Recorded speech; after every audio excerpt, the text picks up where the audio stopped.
Poprzednio obiecałem, że zabiorę Was do Malezji. I obietnice te właśnie realizuję. Ale to jeszcze nie wszystko. Na naszej trasie znajduje się również Wietnam, pełen egzotycznych niespodzianek, urzekającej przygody, aromatycznej kuchni, gwarnych i kolorowych targowisk oraz niepowtarzalnej kultury, która zachwyca każdego przybysza. Sprawdzimy też najpiękniejsze plaże i porównamy ceny atrakcji turystycznych. Do Wietnamu wybieramy się stricte turystycznie, ale bonusem tej całej przygody jest fakt, że do Malezji już nie jedziemy jako turyści spędzający czas w hotelach czy wyznaczonych do tego miejscach. To byłoby przecież mega nudne. Jedziemy tam po to, bo w planach mamy przeprowadzkę. W sumie mieszkanie już kupione, ale jeszcze w budowie. Za to pokażę Wam już showroom i to, jak całe osiedle będzie wyglądało. Jedna sypialnia będzie miała okna na Stadion Narodowy, z przodu za to widok na centrum i wieżowce Kuala Lumpur. Na dole podium z basenem, boiskiem do koszykówki, na którym w tym wszystkim najbardziej mi zależało i, co również istotne, tutaj, zaraz przed samym basenem, siłownia dla mieszkańców bloku. Takie luksusowe mieszkanie w Azji kosztuje dokładnie... Hola, o kosztach porozmawiałem później, jednak do Malezji jedziemy też po to, aby odwiedzić rodzinę mojej partnerki, która trzyma właśnie kamerę. Natomiast chwilowo zatrzymamy się w starym domu jej rodziców. Z tego, co mi powiedziano, jestem najprawdopodobniej pierwszą zachodnią twarzą, która tu dotarła. Odwiedzimy też świeżo wybudowany, jeszcze nieumeblowany dom rodziców. Osiedle jest nowiutkie, ładne i chronione. Może jeszcze nie w pełni skończone, ale będą tu tereny zielone na różne sporty oraz plac zabaw dla dzieci. Dom ma powierzchnię 331 m2 i ze względu na większy ogródek decyzja padła właśnie na dom narożny. Kosztował on dokładnie... Sprawdzimy też, czym się tu jeździ, za ile się jeździ, co najważniejsze, czy z przeciętnej wypłaty można tu jakoś związać koniec z końcem, bo kto wie, może zamiast przyjechać tu tylko na wakacje, ktoś z Was zechce tu zamieszkać na stałe. W końcu jedzenie jest tanie, paliwo jest tanie, mieszkania są tanie, a natura jest przepiękna. Wyobraź sobie, że co wieczór możesz siedzieć na takiej rajskiej plaży lub w tętniącym życia mieście. Zobaczycie, materiał ten będzie bardzo ciekawy, ale głupotą byłby tak daleki wyjazd bez uprzedniego upewnienia się, że internet w moim telefonie tam zadziała. Włączenie roamingu to przecież nic trudnego, natomiast korzystanie ze swego operatora tak daleko od domu może kosztować Cię więcej niż cała taka wycieczka.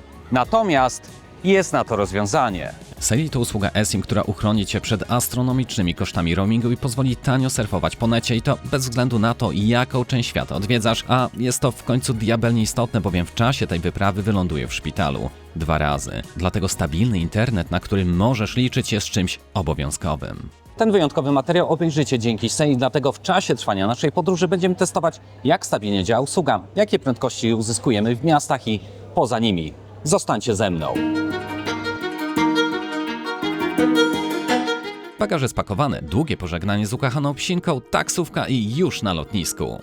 Oto nasze bilety w Turkish Airlines. Przelot z Dublina w Irlandii do Ho Chi Minh w Wietnamie z przesiadką w Istambule za 2 osoby z bagażami wyszedł nam 1305 €, czyli ponad 4600 zł. Bilety kupowaliśmy z przeszło 2-miesięcznym wyprzedzeniem, więc uważam, że nie jest tak źle. Przednim razem, jak byliśmy w Malezji, za bilety płaciliśmy 1600 €, ale od osoby, czyli 13 000 złotych. Tylko że wyszło to tak trochę dosyć spontanicznie i bilety kupowaliśmy na miesiąc przed. Na pierwszą część lotu wzięliśmy miejsca bez żadnej dopłaty, ale jak widzicie, miejsca jest od groma, bowiem pan z obsługi naziemnej był na tyle miły, że dał nam darmowy upgrade. Tak więc można się wyciągnąć. Komfort podróży w Turkish Airlines to zupełnie inny poziom niż w przypadku tanich lotów oferowanych przez takie linie jak Ryanair. Obsługa również przemiła. W czasie lotu miałem montować materiał o słuchawkach, lecz niestety nie było tu gniazdka. Na baterii to mogłem jedynie obrobić dźwięk. Jest po godzinie 23 i wylądowaliśmy właśnie w Istambule. Będziemy tutaj czekać przynajmniej na tym lotnisku około 3 godzin na nasz lot przesiadkowy. Przyznam szczerze, że od wyjścia z domu minęło dopiero 8 godzin, a jesteśmy już tacy troszkę zmuleni. Mamy tu jeszcze czekać 3 godziny, a przed nami 9-godzinny lot. Skoro i tak się tu kisimy i mamy teraz nadmiar czasu, to aktywowaliśmy, jak widzicie, 5-gigabajtowy pakiet internetu na Wietnam i drugi taki sam na Malezję. Oczywiście można to było zrobić nawet 30 dni przed dotarciem do kraju przeznaczenia, ale jakoś nigdy nie było na to czasu. Pamiętajcie o tym bowiem, żeby zakupić i aktywować pakiet w Seli, musicie mieć w końcu dostęp do internetu, dlatego warto to zrobić przed wyjazdem. W najgorszym razie można to zrobić przez Wi-Fi na lotnisku lub w hotelu. My jesteśmy gdzie jesteśmy, ale z ostatniej wycieczki mamy jeszcze zaległy pakiecik na Turcję. Może wiele dni nie zostało, ale jest. I zdecydowanie pewniej czuję się korzystać tutaj z Saili jako z mojego operatora, bowiem do niego mam zaufanie, a do tureckiego otwartego Wi-Fi, no sorry, ale na pewno nie. Wbiliśmy już na pokład samolotu. Jak widzicie, mam tutaj naprawdę mnóstwo miejsca na nogi. Może nawet usiądę sobie na środku. Natomiast za ten przywilej już dosyć sporo zapłaciliśmy, ale no wybaczcie, jest godzina prawie 3 nad ranem, więc zamierzam się przespać. Bo lotu jest de facto 9 godzin 40 minut, więc ciężko by było się miażdżyć w jakichś mniejszych miejscach. Ostatnim razem, jak lecieliśmy do Malezji, wybraliśmy normalne miejsca. W nocy zasnąłem, zjechałem w fotelu i moje kolano przez bliżej nieokreślony czas wbijało się w fotel przede mną, w rezultacie czego przez kolejne 2 czy nawet 3 tygodnie okropnie kulałem i nasmarowałem się maściami z tygryskiem jak jakiś stary dziadyga. Tutaj widzicie, że nic takiego mi chyba nie grozi.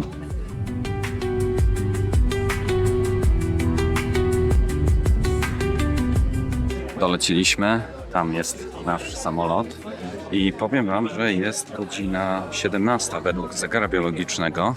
Mój organizm czuje wciąż godzinę 10, ale powiem Wam szczerze, że z takimi miejscami, jakie wybraliśmy, naprawdę solidnie pospałem i jak najbardziej polecam, bo spałem chyba 4-5 godzin i zdrzemałem może 2, tak więc jestem na swój sposób pełen energii, jeżeli tak to można powiedzieć. Naszą podróż rozpoczynamy od Ho Chi Minh, miasta, które formalnie nie jest stolicą, choć jest najludniejszą metropolią kraju. W przeszłości znane jako Saigon, w 1976 roku po zakończeniu wojny wietnamskiej i zjednoczeniu państwa nazwę zmieniono dla upamiętnienia Ho Chi Minha, przywódcy komunistycznej wietnamskiej partii roboczej i ikony walki o niepodległość. Ciekawostką jest dwujęzyczność nazewnictwa, choć oficjalne mapy i dokumenty używają nazwy Ho Chi Minh, w codziennym życiu wciąż słychać Saigon. Jest to swoisty hołd dla historii i tradycji. Nawet na tablicy odjazdów autobusów na mapie widnieje nazwa Ho Chi Minh. Z kolei kierunek to Saigon, tak więc jakby niezdecydowani. Ale póki co zawitaliśmy do naszego apartamentu, ogarniemy się troszkę i wyruszymy w miasto razem z rodzicami mojej ukochanej, którzy przylecieli też dzisiaj, aby towarzyszyć nam w zwiedzaniu. Jest godzina 20, temperatura pokazuje wysokości 29 stopni Celsjusza i trzeba w końcu coś zjeść, więc wybieramy się na market i na jakąś kolację. W tym miejscu możecie zobaczyć trwającą uliczną ceremonię żałobną, czego początkowo nie byłem świadomy. Zaledwie kilka kroków dalej znajdowała się już nasza restauracja. Przyznam, że ponad 30-godzinna podróż solidnie zaostrzyła nam apetyty. Prawdopodobnie dlatego nasze zamówienie było tak obfite. Każdy z nas dosłownie umierał z głodu. Trafiliśmy do całkiem przyjemnego lokalu, gdzie jedzenie naprawdę przypadło nam do gustu. Tutaj możecie zerknąć na rachunek. Nazwy potraw są w języku wietnamskim, ale pod spodem znajdziecie również tłumaczenie na angielski. Kolacja wyniosła nas 1 250 000 dongów, co w przeliczeniu daje około 188 zł. Po sytej kolacji udaliśmy się na krótki spacer. Muszę przyznać, że samo przechodzenie przez tutejsze ulice to nie lada wyzwanie. Niezależnie od sygnalizacji świetnej, czerwonej czy zielonej, kierowcy zdają się jej ignorować i po prostu jadą dalej. Zielone mamy. No i teraz idź. Zobaczcie, co się dzieje. Powtarzam, jest zielone. Tej nocy mieliśmy w planach zwiedzenie Ben Thanh Market, jednak po przybyciu na miejsce okazało się, że właśnie go zamykano. W związku z tym wróciliśmy taksówką do naszego noclegu, korzystając z popularnej tutaj aplikacji Grab. Za 13-minutowy przejazd taksówką na dystansie 2 km zapłaciliśmy 29 000 dongów, czyli nieco ponad 4,40 zł. No to moi kochani, powiem wam, że jest 3 nad ranem, czy tam 3 w nocy, spać nie mogę, no bo jetlag robi swoje, tak więc wyjąłem laptopa, widać go, wyjąłem laptopa i będę pracował, no bo co innego robić. Natomiast na dworze w tym momencie jest 27 stopni Celsjusza. Tak więc naprawdę taka podróż jest dosyć taksująca, można powiedzieć, dla organizmu. No ale zobaczcie, że to miasto tam w dali nigdy też nie śpi. Wszystko mruga. Ruch jest na ulicach. Tam może na dole zobaczymy. Jeżdżą motory, skutery. Ludzie wszędzie. Może nie jest tak busy jak było wcześniej, ale wielkie miasto nigdy nie śpi, prawda? Pracuję już od jakichś 3 godzin, ale wychodzę na balkon, bo za chwilę wschód słońca. Widzicie na zegarku, że o 5:51 powinien być właśnie wschód. Mamy 5:50 i już zaraz zobaczymy. Ale no co zobaczymy? W zasadzie wschód jest po drugiej stronie. Widok mamy całkowicie na zachód, ale nie można powiedzieć, żeby było jakoś źle. Przecież widzicie w oddali, że ruch już narasta, no to dlatego, że no cóż, no jest wcześniej. Natomiast jest niedziela, tak więc nie powinno być dzisiaj jakoś bardzo, bardzo zatłoczone. Przynajmniej tak się tego spodziewam. Jest godzina 7, wszyscy już dawno wstali, natomiast mój poziom energii jest jakiś taki trochę dziwnie zmieszany. Ale nic, schodzimy zaraz na dół budynku, ogarnąć śniadanko. Z tego co widzę, to przez najbliższe 4 godziny padać nie powinno. Natomiast prognoza jest taka, że pod koniec dnia, około godziny 17, jak najbardziej jest to niewykluczone. Pierwszy punkt programu – Pałac Zjednoczenia. Czy warto tu wbić? No cóż, z historycznego punktu widzenia obowiązkowo. Otóż pałac został zaprojektowany przez wietnamskiego architekta, którego nazwiska nawet nie próbuję wymówić. Z zewnątrz wygląda spoko, z zielenią i ciekawymi drzewami. Zresztą całą posesję otaczają tereny zielone. Są tu nawet korty tenisowe. Jest po godzinie 8 rano, jest 30 stopni, a tam ludzie grają w tenisa. Jaka jest twoja wymówka? Z zewnątrz bajka, ale w środku przygotujcie się na ścisk. Wnętrza to prawdziwa kapsuła czasu lat 60. Widać, że prezydent republiki żył tu na bogato, nawet wtedy, gdy reszta społeczeństwa głodowała. Dla mnie trochę babciny szyk. Za to okrągły dywan w smoki był spokój. Zresztą zobaczcie te okna. Naprawdę ciekawa stylistyka. Choć pozostałe pomieszczenia tego budynku nie zachwycają mnie tak bardzo, to te okna z filarami, mimo że zaprojektowane 60 lat temu, to jak dla mnie mają w sobie coś wyjątkowego. Ale czy byłem zachwycony? Powiedzmy, że umiarkowanie. Cena 10 zł nie jest wysoka. Jeśli macie czas i jesteście w pobliżu, to jak najbardziej można zajrzeć. Żeby faktycznie coś poczytać w muzeum, to potrzeba 2-3 godzin. My spędziliśmy tutaj prawie 4, bo postanowiliśmy zjeść na miejscu śniadanie. No cóż, w jednym z najważniejszych miejsc w kraju nie ma mowy o szybkim kebabie z budki. Muszę przyznać, że dania wyglądały znakomicie, choć w smaku były tylko ok.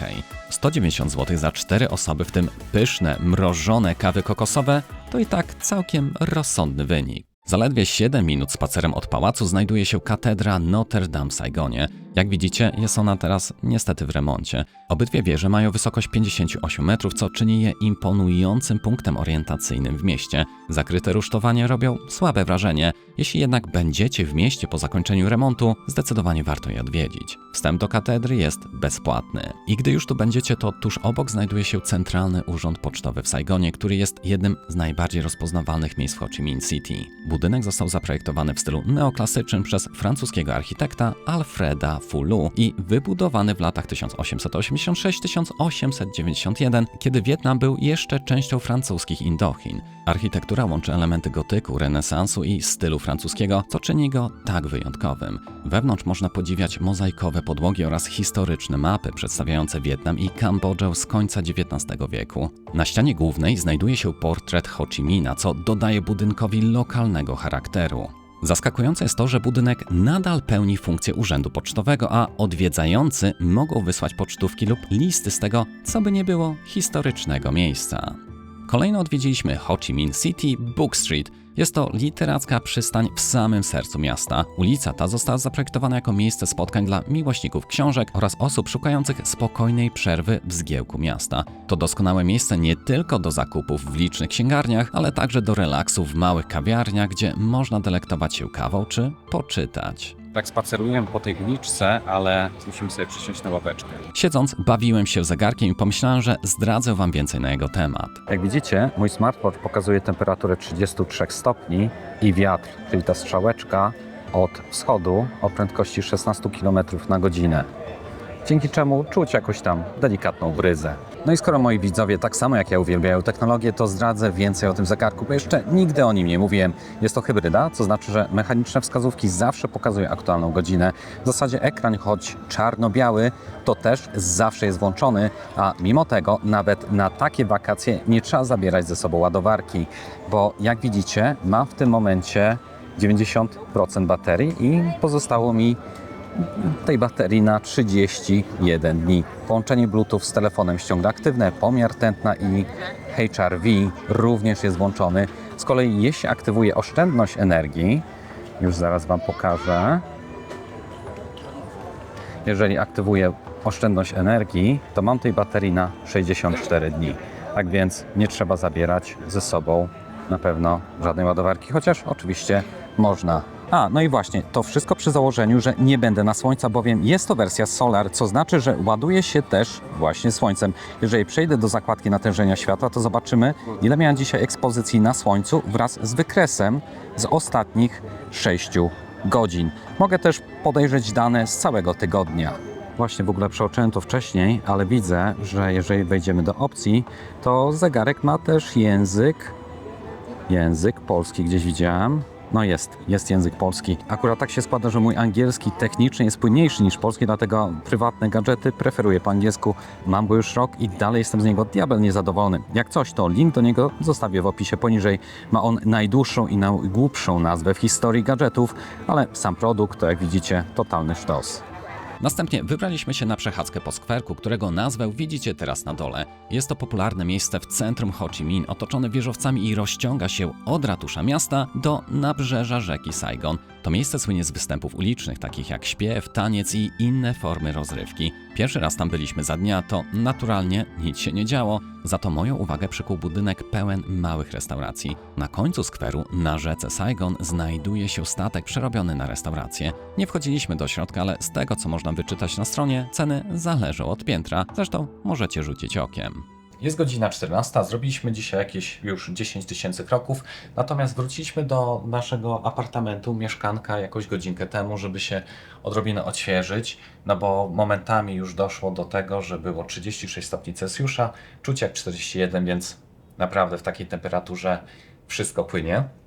Natomiast jeszcze troszkę odpoczniemy i będziemy wyruszać dalej. No właśnie, zrobiliśmy tylko 10 000 kroków, bo jak się okazuje, taksówki tutaj są dosyć wyjątkowo tanie. Może nie darmowe, ale płaci się naprawdę niewiele, więc jeżeli możemy sobie wynagrodzić przejażdżkę w samochodzie z klimatyzacją za koszt czasami rzędu 2, 3, 4 zł, no to dlaczego nie? Zresztą przeprowadzę Was może przez moje rachunki z aplikacji o nazwie Grab. Przejazd ponad 2 km przez zatłoczone i w sumie drogie miasto wyniósł euro 55, czyli jakieś 6,50 w złotówkach i to już z karą weekendową oraz karą za wymianę na walutę niewspieraną przez Revolut. A dodajmy fakt, że sam Grab też sobie pobrał dodatkowe 4% za płatność z konta zagranicznego. Jeżeli uwzględnimy fakt, że 4 osoby nie muszą drzeć z buta przy blisko 40-stopniowym upale, no to taki koszt jak nie koszt. Tutaj podrzucam Wam jeszcze bardzo wiele kolejnych przejażdżek, które odbyliśmy przy pomocy aplikacji Grab. Operatorów jest więcej, ale z tego, co wyczytaliśmy w necie, Grab należy do tych polecanych i ta apka, przyznam, że naprawdę mi podpasowała. Nas było 4, więc auto owszem ma sens, ale dla osób podróżujących pojedynczo Grab daje możliwość również wyboru jednośladowca i z tego, co widać na ulicach, opcja ta wybierana jest niezwykle często. Ta forma przemieszczania się nie jest może tak popularna wśród Europejczyków jak wśród lokalsów, ale dzielnych turystów też czasem widywałem z tyłu skuterków. Kierujący ma charakterystyczne zielone wdzianko oraz drugi kask na wyposażeniu. Widać, że ludzie podróżują tak do pracy, do szkoły, jadąc dłubią w telefonach. Normalne życie i pełen luz. Autobusy też tu jeżdżą, ale nie jest ich już tak wiele. Przynajmniej w odniesieniu do skali osób podróżujących skuterami. Z daleka je usłyszysz, bowiem wydają niemal nieustający pisk. Póki się jeszcze szwendam po mieszkaniu, to opowiem Wam o nim odrobinę. Za 4 noce zapłaciliśmy 219,51 € i tak widok jest mega. Czy to w dzień, czy w nocy. Na pierwszy rzut oka wszystko wydaje się wypas, plus fakt, że jest ono na ostatnim, 33. piętrze. Jednakże mieszkanie standardem i wyposażeniem wcale nie zachwyca. W łazience jedzie stęchlizną. Żółte, słabiutkie światło prawie jak 30 lat temu w polskiej piwnicy. Ciśnienie wody takie, że prysznic zajmuje 5 razy więcej czasu niż powinien. W sypialni nie ma lampek nocnych. W sumie nic dziwnego, skoro i tak nie byłoby ich na co postawić. Za stoliczek posłużyła mi więc torba. W kuchni też nędza. Jest czajnik, jeden palnik na gaz z butni, szklanek i kubków też coś mało. W zabudowie nie ma nawet jednej szuflady, a jeśli zapytacie, to gdzie znajdują się sztućce, to już wam pokazuję. W koszyczku walnięte luzem. No i są tu mrówki, całe hordy. Właściciel pewnie uznał, że wszystkie braki nadrobi ładnym żyrandolem. Basen też mamy, ale korzystanie z niego wymaga własnoręcznego podpisu właściciela. Nie żartuję i to za każdym razem. Totalnie bez sensu. Staliśmy i czekaliśmy w klapkach przed basenem jakieś 40 minut, nim przyjechał ze swojego miejsca zamieszkania i dopiero nas wpuszczono. Z 4 dni pobytu tylko raz korzystaliśmy z tego basenu, no bo za dużo z tym zachodu. Właśnie, jeszcze jedno, bo chciałem wam pokazać pewien ciekawy patent, który w Azji jest całkowicie normalny. W Malezji on też występuje. Oto pralka na takim jakby pseudo-balkoniku. Jest tutaj otwarte, możecie zobaczyć 33 piętra w dół.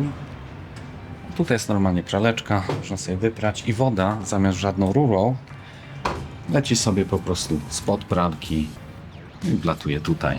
Wybraliśmy się na krótki spacer wokół naszego budynku. Pod samymi windami znajduje się kilka różnych sklepików, a to zawsze kusi takiego obżartucha jak ja. Jesteśmy w 7-Eleven, ale dbam o linię i mam ochotę na snacka, tak więc wezmę sobie rybę. No, jest, widzicie, zdrowy snack z kakao, albo z osolką, albo z green tea. Zdrowa przekąska, mrożona ryba. Okej, lody w kształcie ryby o smaku herbaty nie są tak nadzwyczajne jak suszone, chrupiące kałamarnice lub przekładane ciasteczka z nadzieniem serowym. Te też kupiłem i były przepyszne. W ogóle w Azji nie dziwota spotkać przekąski w postaci suszonych grzybów, wszelkich owoców czy nawet brokułek. Tak zajadaliśmy się tymi rybnymi lodami, zwolna spacerując i podziwiając najprawdopodobniej chrześcijańską świątynię. Kilka kroków od niej znajdowała się chińska świątynia, do której zaszliśmy. Widziałem już podobne miejsca w Malezji i ta początkowo nie wyróżniała się niczym szczególnym. Jednakże przed posągiem Buddy dostrzegliśmy mniejszą figurkę mnicha. Jest to Tang Sazang, postać o kluczowym znaczeniu w edukacji i prowadzeniu Sun Wukonga, znanego szerzej jako Króla Małp, bohatera popularnej gry Black Myth Wukong. Choć Tang Sazang nie był jego mistrzem w dosłownym sensie, gdyż Sun Wukong już wcześniej doskonalił swoje umiejętności walki i magii, to jako jego duchowy i moralny przewodnik wywarł ogromny wpływ na jego przemianę. Ogólnie rzecz biorąc, Wukong to niezły aparat był, jednak Tang Sazang uwolnił go, a ten poprzysiągł mu lojalność. Wspólne podróże i nauki otrzymane od mnicha przyczyniły się do jego wewnętrznej transformacji. Ta historia sprawiła, że zaczęliśmy grać w Black Myth Wukong na nowym handheldzie, którego zacząłem testować podczas naszych podróży. Recenzja tego sprzętu powinna pojawić się niedługo po tym materiale, więc subskrybuj z dzwoneczkiem, aby go nie przegapić. A tymczasem my zaszliśmy do salonu masażu. Gdyby was ciekawiło, no to różne opcje, tutaj ceny. Jeśli chodzi o przewalutowanie, no to 1 milion to jest 160 zł, jakoś tak. Możecie zerknąć, co jest, w jakich cenach, porównać sobie. To i tak na pewno jest drogo w porównaniu do innych miejsc, ale miejsce to wydaje się dosyć na poziomie, no, może tak powiedzmy. Gdy wróciliśmy do mieszkania, było już po zmroku i zdecydowaliśmy się zregenerować nasze siły. Rozpoczynamy 3. dzień w Wietnamie i zapowiada się grubo. Mamy już zarezerwowaną całodniową wycieczkę po delcie Mekongu. Odwiedzić mamy wyspy Ben Tre, warsztat kokosowy, a także spróbować lokalnych owoców i miodu. W programie znajduje się również przejażdżka łodzią oraz lunch nad rzeką. Wycieczka jest ograniczona do małych grup, co w teorii powinno zapewnić bardziej kameralne doświadczenia, ale jednocześnie podnosi cenę takiej wyprawy. Czy takie zapewni? O tym się przekonamy. Miasto już dawno obudziło się do życia, ale pod balkonem słychać jakieś dudnienie. Godzina 7 rano, na dole, chyba w szkole, grają jakieś hymny. Grupa dzieciaków się zebrała wraz ze szkołą i grają na bębnach. Ciekawy sposób na rozpoczęcie dnia. Zostaliśmy zabrani spod apartamentu i wyruszyliśmy na południe od Ho Chi Minh. W W trakcie drogi mogliśmy podziwiać różnorodność wietnamskiego krajobrazu. Zabudowa na obrzeżach miasta zaskakiwała kontrastami. Obok domów mieszkalnych, przypominających w swej prostocie szałasy, które często pełniły funkcję małych rodzinnych biznesów, takich jak restauracje czy punkty usługowe, wyrastały osiedla pełne 20-piętrowych bloków mieszkalnych. Wietnam, zamieszkiwany przez około 101 miliona osób, jest jednym z najbardziej zaludnionych krajów Azji Południowo-Wschodniej. Nic więc dziwnego, że budownictwo mieszkaniowe kwitnie, a nowe osiedla wyrastają niczym grzyby po deszczu. Już powoli zbliżamy się do płatnej autostrady. Ze względu na automatyczny system naliczania opłat nie udało mi się zauważyć samego kosztu przejazdu. Chociaż ograniczenie prędkości wynosi tutaj 100 km na godzinę, kierowca zdradził nam, że niewielu decyduje się na osiągnięcie tej wartości. Większość prowadzących trzyma się prędkości w granicach 80-90 km. Powodem tego są surowe kary za przekroczenie prędkości. Każde 10 km na godzinę powyżej limitu skutkuje mandatem w wysokości $100. Przekroczenie o dodatkowe 6 km na godzinę oznacza kolejne $50, a następne 10 to dodatkowa 100. Dla przeciętnego mieszkańca Wietnamu są to sumy wręcz astronomiczne. Choć zarobki w miastach są wyższe, to osoby mieszkające i pracujące na obszarach wiejskich zarabiają średnio około $5 dziennie, więc nie ma co oddawać miesięcznej pensji za drobne przekroczenie prędkości. Po godzinie jazdy zatrzymaliśmy się na krótką przerwę. Schludny zajazd z czystymi toaletami. A szkoda, że nie byliśmy głodni, bo wyglądało to bardzo okej. Tata mojej ulubienicy polecił nam spróbować przysmaku dostępnego na małym stoisku znajdującym się wewnątrz zajazdu. Są to najprawdopodobniej bam tro, czyli wietnamskie słodkie pierożki owinięte w liście bambusa lub bananowca. Wewnątrz znajduje się kleisty ryż z dodatkiem popiołu drzewnego, co daje mu subtelny, alkaiczny smak. Te tutaj są z dodatkiem mleka kokosowego, co dodaje im słodyczy. Smakują trochę jak batony Bounty, ale mniej słodkie i bardziej sycące. Słodycz jak słodycz, ale w takiej postaci to chyba mniejsze zło. A może jak przystało na łasucha, tak tylko sobie wmawiam. Jadąc tak dalej przez rozległe, zielone pola Wietnamu zauważyliśmy coś, co natychmiast przykuło naszą uwagę. Nagrobki pojedyncze lub w małych grupach były rozsiane losowo na polach uprawnych, jakby wpisane w krajobraz. Zaintrygowani tym widokiem postanowiliśmy zapytać o ich obecność naszego kierowcę, który wyjaśnił, że jest to część wietnamskiej tradycji głęboko zakorzenionej w kulcie przodków i szacunku do ziemi rodzinnej. Opowiedział nam, że w wielu wioskach nagrobki często umieszcza się na polach uprawnych, ponieważ ziemia jest dziedzictwem rodzin, a pochowanie bliskich w jej granicach symbolizuje trwałą więź z przodkami i miejscem, które było ich domem. Dodał również, że wietnamska kultura uważa te groby za sposób na zapewnienie opieki duchowej nad ziemią i jej plonami. Jego opowieść sprawiła, że spojrzeliśmy na ten krajobraz z zupełnie nową perspektywą. Każdy z tych nagrobków opowiada historię rodziny, tradycji i ich związku z miejscem, w którym żyją. Wietnamskie pola stały się dla nas czymś więcej niż tylko miejscem upraw. Zobaczyliśmy w nich duchowe dziedzictwo tego kraju. Około 45% społeczeństwa angażuje się w tego typu wierzenia.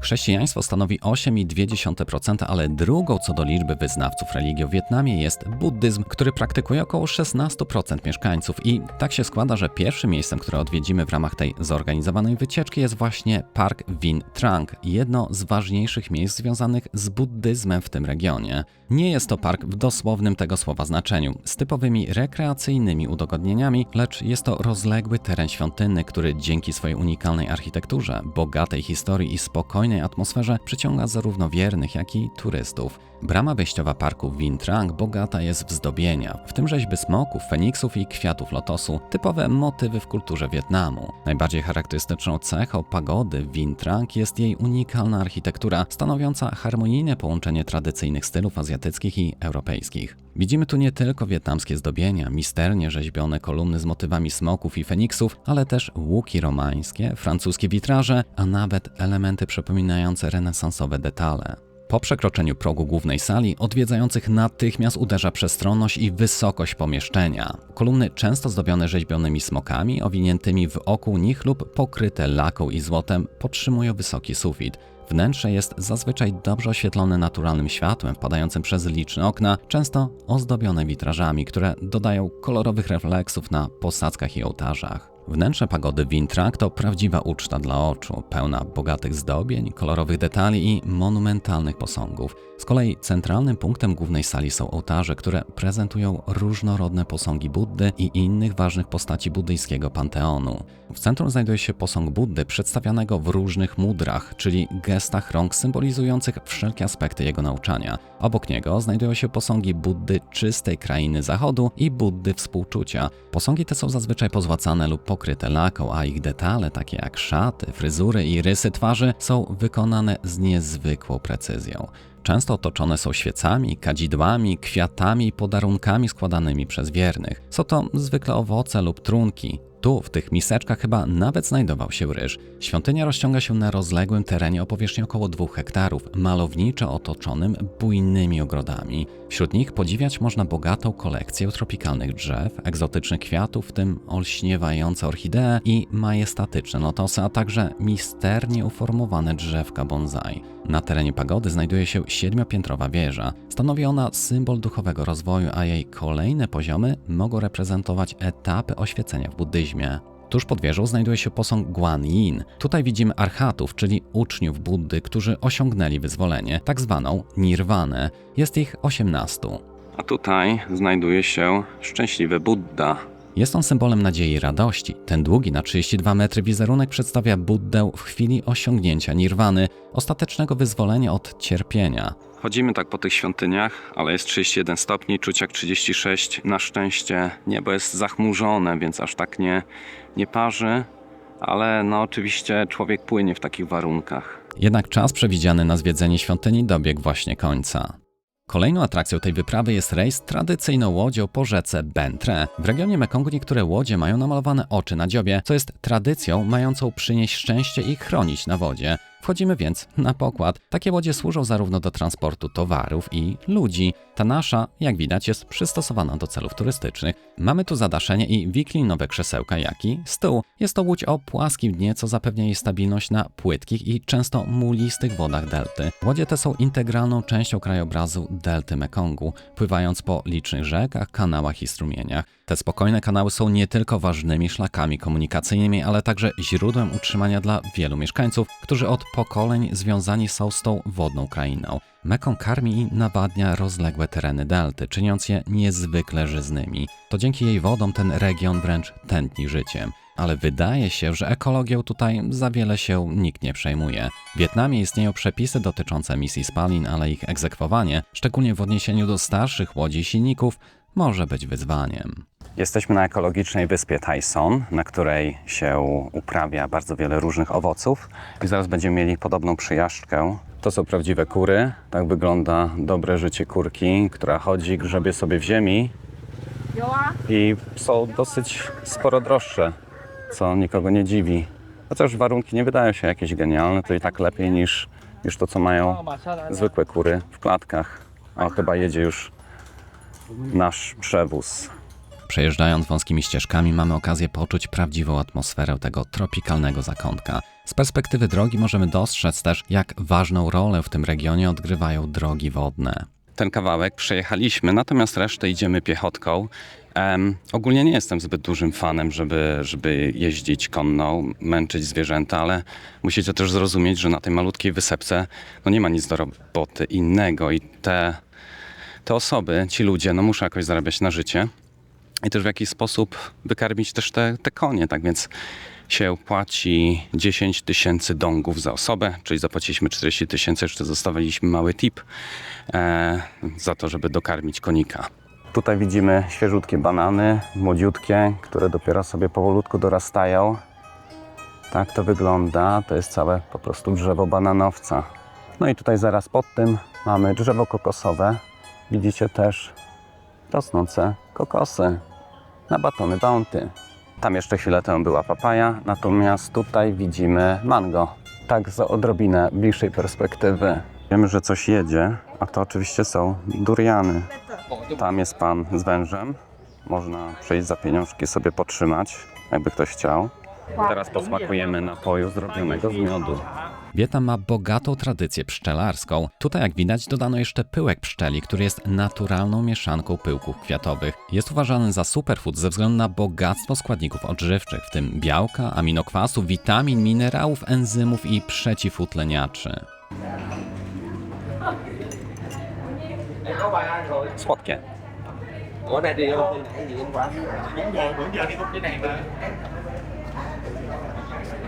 Bardzo dobre, bo gardło mnie boli po klimatyzacji. Tak więc na zdrowie. Kiedy miód łączy się z pyłkiem pszczelim, powstaje napój o unikalnym profilu smakowym i potencjalnych korzyściach zdrowotnych. Pyłek pszczeli jest czasami stosowany dla wzmocnienia odporności, zwiększenia energii i poprawy ogólnego samopoczucia, choć badania naukowe wciąż trwają. Jesteśmy w mojej restauracji na tej wysepce przy delcie Mekongu i stwierdziliśmy, że jest to najlepsze miejsce, żeby zrobić test prędkości Saili, no bo to, no nie powiem, żeby nie było jakieś specjalnie cywilizowane miejsce, ale jest dalej od dużych miast. Tam mamy rzekę Mekong, a tutaj zrobimy sobie właśnie szybciutki teścik. Tak, jesteśmy na Saili. O, w ogóle widzicie, że 5G tutaj odbiera elegancko. Zobaczymy, jak prędkości się prezentują. No, szału nie ma. Mamy niespełna 10-12 megabitów. Widzimy, maksymalna wyszła na poziomie 13 mega. Średnie niecałe 7. Teraz wysyłanie. No, wysyłanie jakoś dużo lepiej sobie radzi. No ale sami zobaczcie, gdzie jesteśmy. W jakiej okolicy. Tam są kurki, węże i wszystko. A no, na potrzeby turystyczne, jak to się mówi, w zupełności taki internecik nam wystarczy. Po teście Saili nasz przewodnik przygarnął pytona. Dla mojej ukochanej było to spore wyzwanie, ale mnie jakoś tam on specjalnie nie wzruszył. W końcu nie jest to przecież wąż jadowity. Do tego jest on w zupełności oswojony. Byłem zaskoczony jego spokojną naturą i ogromną siłą oraz nadzwyczajną fakturą skóry. Niesamowite doświadczenie móc podtrzymać tak egzotyczne zwierzę. Chociaż wagę miał zaskakująco wysoką, jest to absolutnie imponujące stworzenie. Po tym przeżyciu wyruszyliśmy w dalszą wędrówkę po farmie, przyglądając się ciekawym owocom. Tutaj widać tropikalne drzewo logan, które rodzi małe, okrągłe owoce o słodkim, lekko piżmowatym smaku. To owoc morskiej palmy i możemy posmakować. Mocno słodkie, za słodkie, ale smakuje ciekawie. Chłodne i orzeźwiające. Tylko właśnie sam ten... bo to jest lód. Okej. Dobra, do orzeźwienia. Widzicie właśnie ten jeden owoc pochodzi z tego. Każdy to jest jako owoc. Wygląd jest niesamowicie ciekawy. Jest to owoc palmy nipa i w rzeczywistości nie jest to rodzaj kokosa, chociaż ze względu na wodnisty miąższ wewnątrz młodych nasion w niektórych regionach bywa nazywany właśnie wodnym kokosem. Zatrzymaliśmy się na małą przekąskę.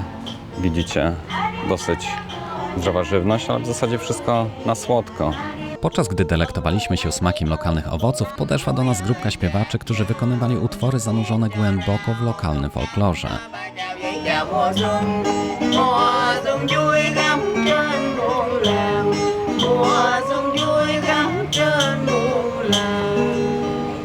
Najwyraźniej ich występ był częścią przygotowanych dla gości atrakcji, mających na celu przybliżenie nam wietnamskiej kultury poprzez tradycyjną muzykę.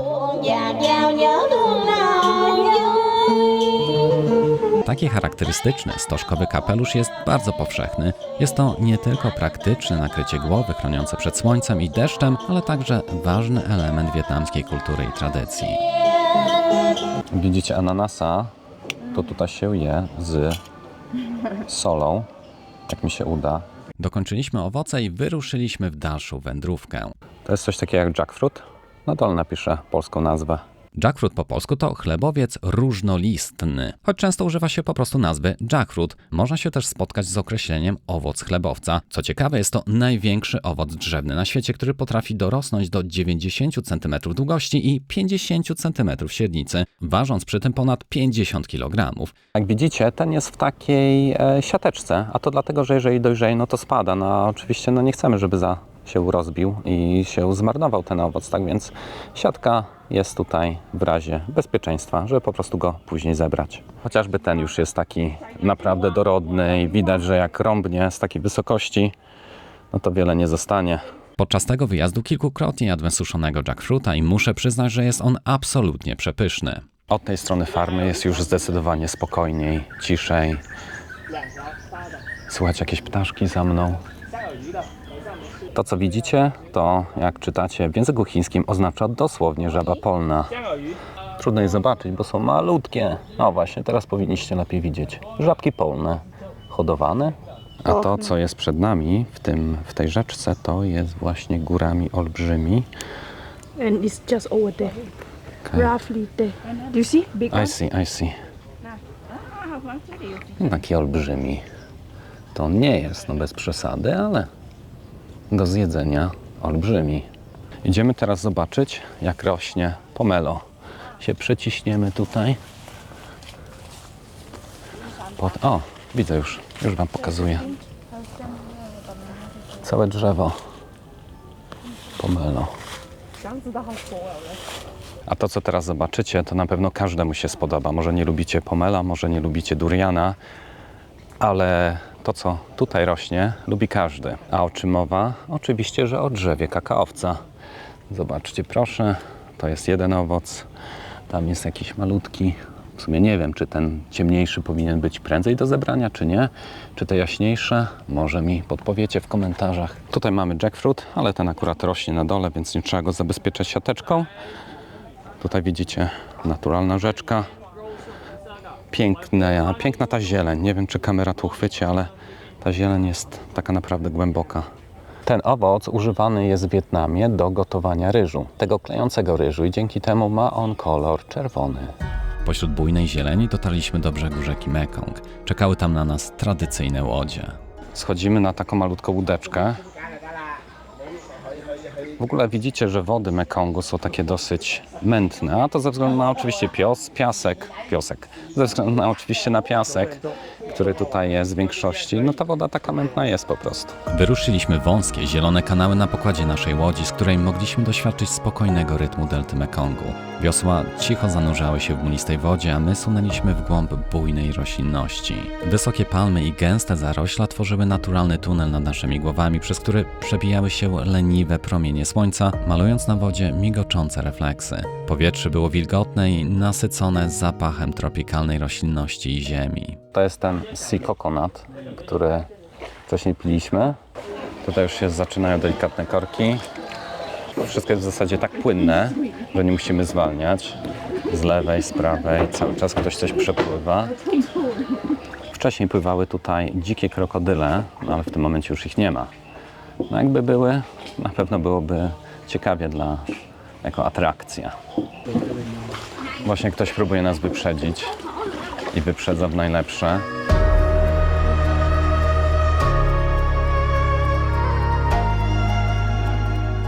Ogólnie to jest bardzo przyjemnie. Niby 31 stopni, czuć jak 36, ale ze względu na to, że tutaj mamy odrobinę cienia, no zresztą i tak niebo jest dosyć pochmurne, no to jest naprawdę przyjemnie. Już przy takiej temperaturze i w taki dzień już można się nie pocić. Dopływamy już do miejsca, gdzie przystaniemy, a tam dalej widać otwartą rzekę już bardziej. Schodząc z łodzi, poczuliśmy unoszący się w powietrzu słodkawy zapach kokosów. Nic dziwnego. Dotarliśmy bowiem do zakładu zajmującego się przetwórstwem tych wszechstronnych owoców. Słodkie. Zobaczcie, jak się odbywa proces. Bierze się takiego kokosika, nabija się go na palik, żeby go otworzyć. W następnym kroku wrzuca się tutaj, jak widzicie, kokosy całe, ale to pięknie pachnie.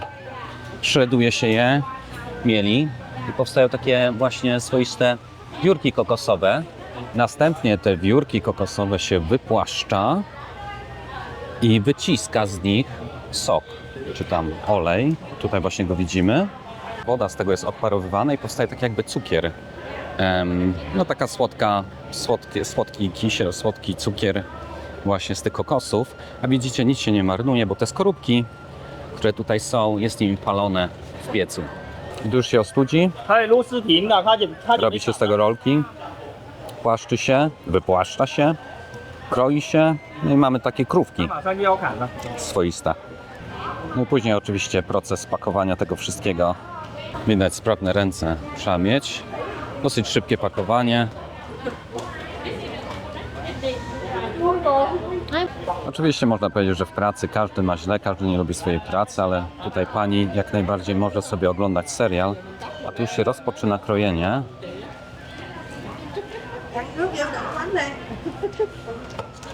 Nóż jest dosyć duży. Nic się nie mierzy, nic się nie waży. Tutaj mamy pełne doświadczenie. Pani wie dokładnie, ile potrzeba. I kolejne cukiereczki lecą na stół właśnie do pakowania.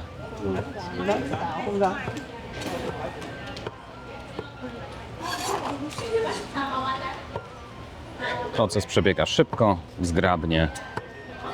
Można spróbować. Take a big one. No. Small one is fine.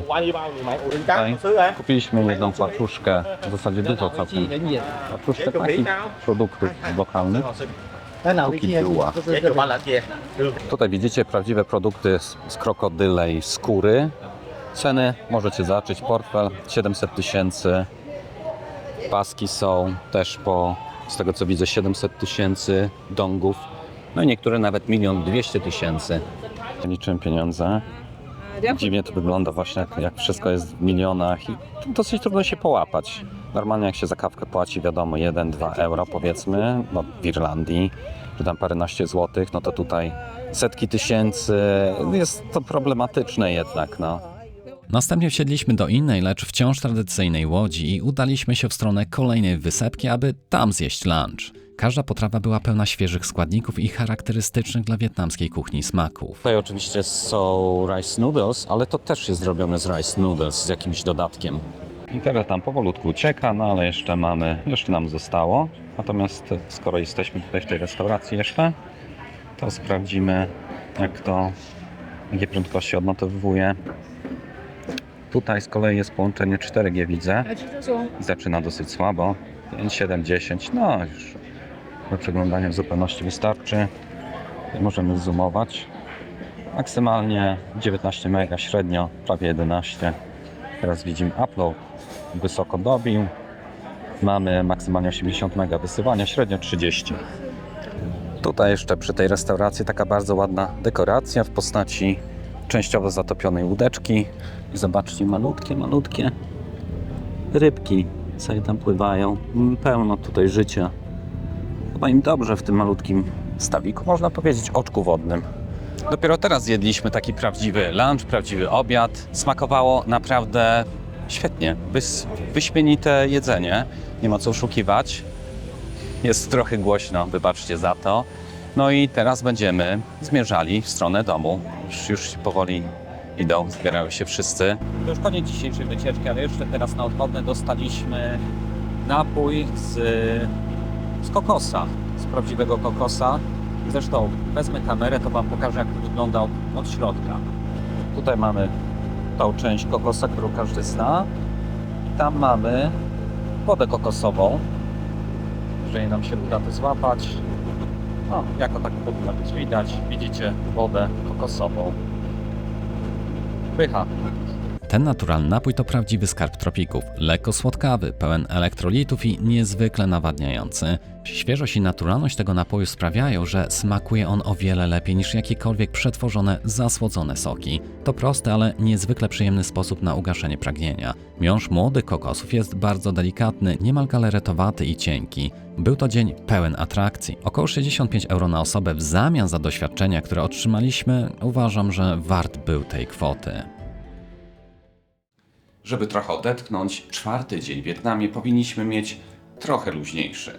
Dzisiejszą przygodę rozpoczynamy od Tan Dinh, znanego również jako Różowy Kościół. Jest to jeden z najbardziej charakterystycznych budynków w Ho Chi Minh. Został zbudowany w 1876 roku podczas francuskiego okresu kolonialnego i jest drugim co do wielkości kościołem w mieście zaraz po katedrze Notre Dame. Kościół ten wyróżnia się swoją pastelowo-różową fasadą, która, jak widać, przyciąga uwagę. Wejście do Tan Dinh nie wymaga żadnej opłaty, lecz wejść się nie dało i nikt nie wiedział dlaczego. Według informacji z Google we wtorki powinien on być otwarty od 8:30.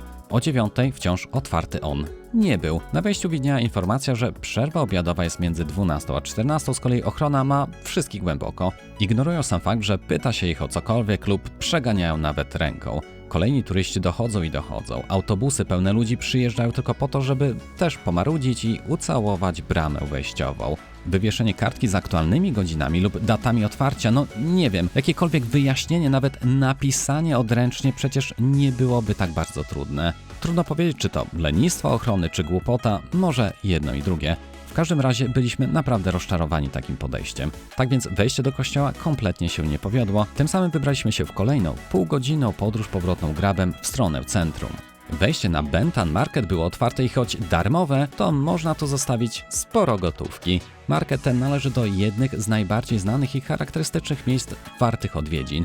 To miejsce tętni życiem zarówno w dzień, jak i wieczorem, oferując ogromny wybór towarów, takich jak ubrania, rękodzieło, pamiątki, świeże produkty spożywcze i przyprawy. To miejsce słynie również z lokalnego jedzenia. Na targu znajdziesz stoiska z tradycyjnymi wietnamskimi potrawami, takimi jak po, ban zio czy świeże spring rollsy. Ben Thanh Market to idealne miejsce, aby poczuć lokalną atmosferę, poćwiczyć umiejętności targowania się i spróbować smaków kuchni wietnamskiej. Ciekawostką jest fakt, że market ten podzielony jest na część, w której się targujesz o wszystko. Za ten sam produkt jeden turysta może zapłacić pełną żądaną kwotę przez sprzedawcę, gdzie inny nawet 30% początkowej ceny, ale bez obawy. Sprzedawcy i tak na tym nie tracą. Druga część z kolei ma już ustalone ceny i rekomendowana jest dla tych, których denerwują takie praktyki rodem z Maroko. Za Jordany 1 200 000, ale pewnie można by było zejść niżej. Grzecznie podziękowałem i odłożyłem bucik na miejsce, jednak po wyłączeniu kamery sprzedawczyni zaczęła usilnie nalegać, abym zdecydował się na zakup. Najpierw proponowała mi cenę 1 200 000, potem obniżyła ją do 1 000 000. Wyjaśniłem, że posiadam identyczne buty i interesowała mnie tylko i wyłącznie cena. W odpowiedzi zaoferowała mi je za 800 000. Jak widać, cena to pojęcie względne, zależne wyłącznie od tego, ile jesteście skłonni zapłacić. Nasz przewodnik z wczoraj powiedział, że lokalsi tutaj kompletnie nic nie kupują, bo ceny są totalnie przepompowane i skierowane tylko i wyłącznie do turystów. Popatrzyliśmy trochę, nie kupiliśmy nic, ale idziemy dalej. Po tym chodzeniu nabraliśmy apetytu na jakieś pyszne śniadanie. Tuż naprzeciwko targu znaleźliśmy uroczą retro kawiarenkę. Kawa była przepyszna, ale jedzenie również nas zachwyciło. Aromatyczny ryż z bogatymi dodatkami, wszystko świeże, kolorowe, pełne smaków i tekstur. Takie śniadanie to prawdziwa uczta. Tutaj jeszcze znalazłem rachunek, gdyby Was interesowało, ile to całe żarełko kosztowało, no to macie 1 304 100 dongów. Mówi się, że po posiłku zdrowo wybrać się na spacer. Tym samym postanowiliśmy udać się do miejskiego parku Sala Urban Park. To miejsce zachwyca wyjątkowymi konstrukcjami, inspirowanymi kształtami kwiatów. W samym centrum, na moście już z daleka rzuca się w oczy ogromny, czerwony kwiat sala. Atmosfera jest tutaj niezwykle spokojna i cicha. Przepiękne palmy kokosowe dodają uroku i tworzą przyjemny klimat. Ruch uliczny jest niemal niezauważalny, za to życie w wodzie aż kipi energią. Ryby wydają się liczniejsze niż skutery w centrum miasta. Co chwila któraś wyskakuje na powierzchnię. Widać, że dzielnica ta do ubogich nie należy i Opla tu raczej nie uświadczymy. Taki żarcik oczywiście, ale prawdą jest, że Opli ani Vauxhalli tu po prostu nie ma. Za to w Wietnamie odnajdziemy wiele innych modeli aut, których nie ma w Europie. Kolejny przykład auta, którego chyba nie odnajdziecie w Europie. Macie Hyundai Creta, więc można powiedzieć, że się jeździ na Krecie. A może, że się jeździ Kretem? Jednak dużo bardziej interesującym pojazdem, a w zasadzie marką jest VinFast, która powstała w 2017 roku i należy do konglomeratu Vingroup. Firma specjalizuje się w produkcji samochodów elektrycznych, autobusów oraz skuterów. Marka ta szybko się rozwija, wprowadzając na rynek kolejne modele, w tym również elektryczne pojazdy. Mogłoby się wydawać, że w Wietnamie jeżdżą same VinFasty i Toyoty. Ta młoda marka ma ambitne plany ekspansji na rynki międzynarodowe, w tym Europę i Amerykę Północną. Model VF3 zwrócił moją uwagę. Nie, żebym był nim zainteresowany. Wygląda on jednocześnie uroczo i na swój dziwny sposób trochę pokracznie. W takim lekkim różu to absolutnie totalnie mi nie siedzi. W zieleni już trochę bardziej i gdyby miał on napęd 4x4 oraz wyższy zawias, to można by było takim poszaleć w terenie.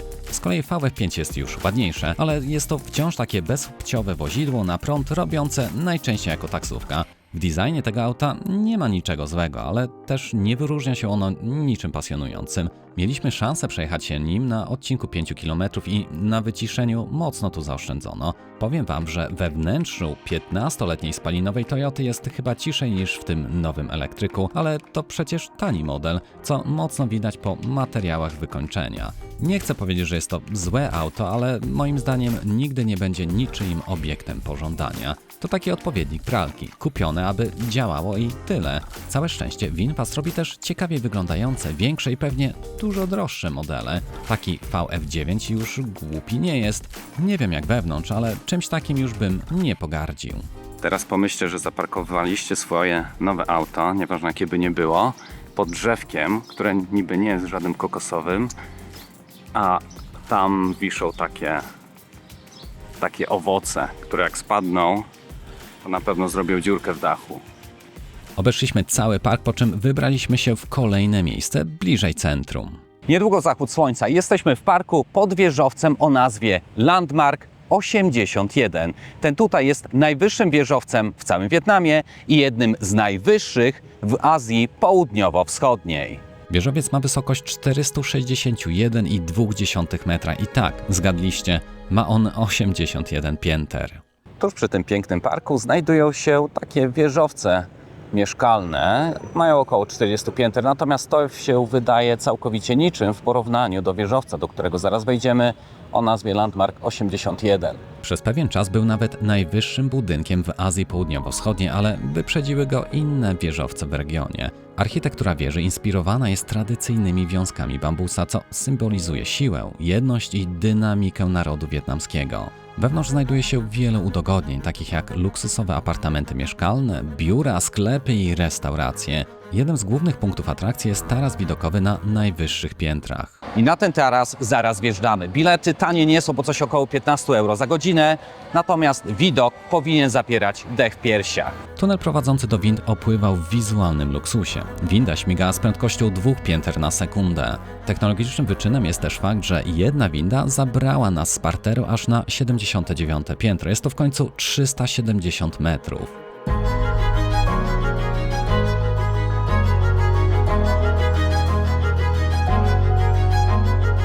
Z imponującej wysokości rozpościera się przed nami rozległa panorama Ho Chi Minh, gdzie niezliczne budynki tworzą gęsty dywan, przecięty wijącymi się arteriami dróg, przypominający ruchome wstęgi.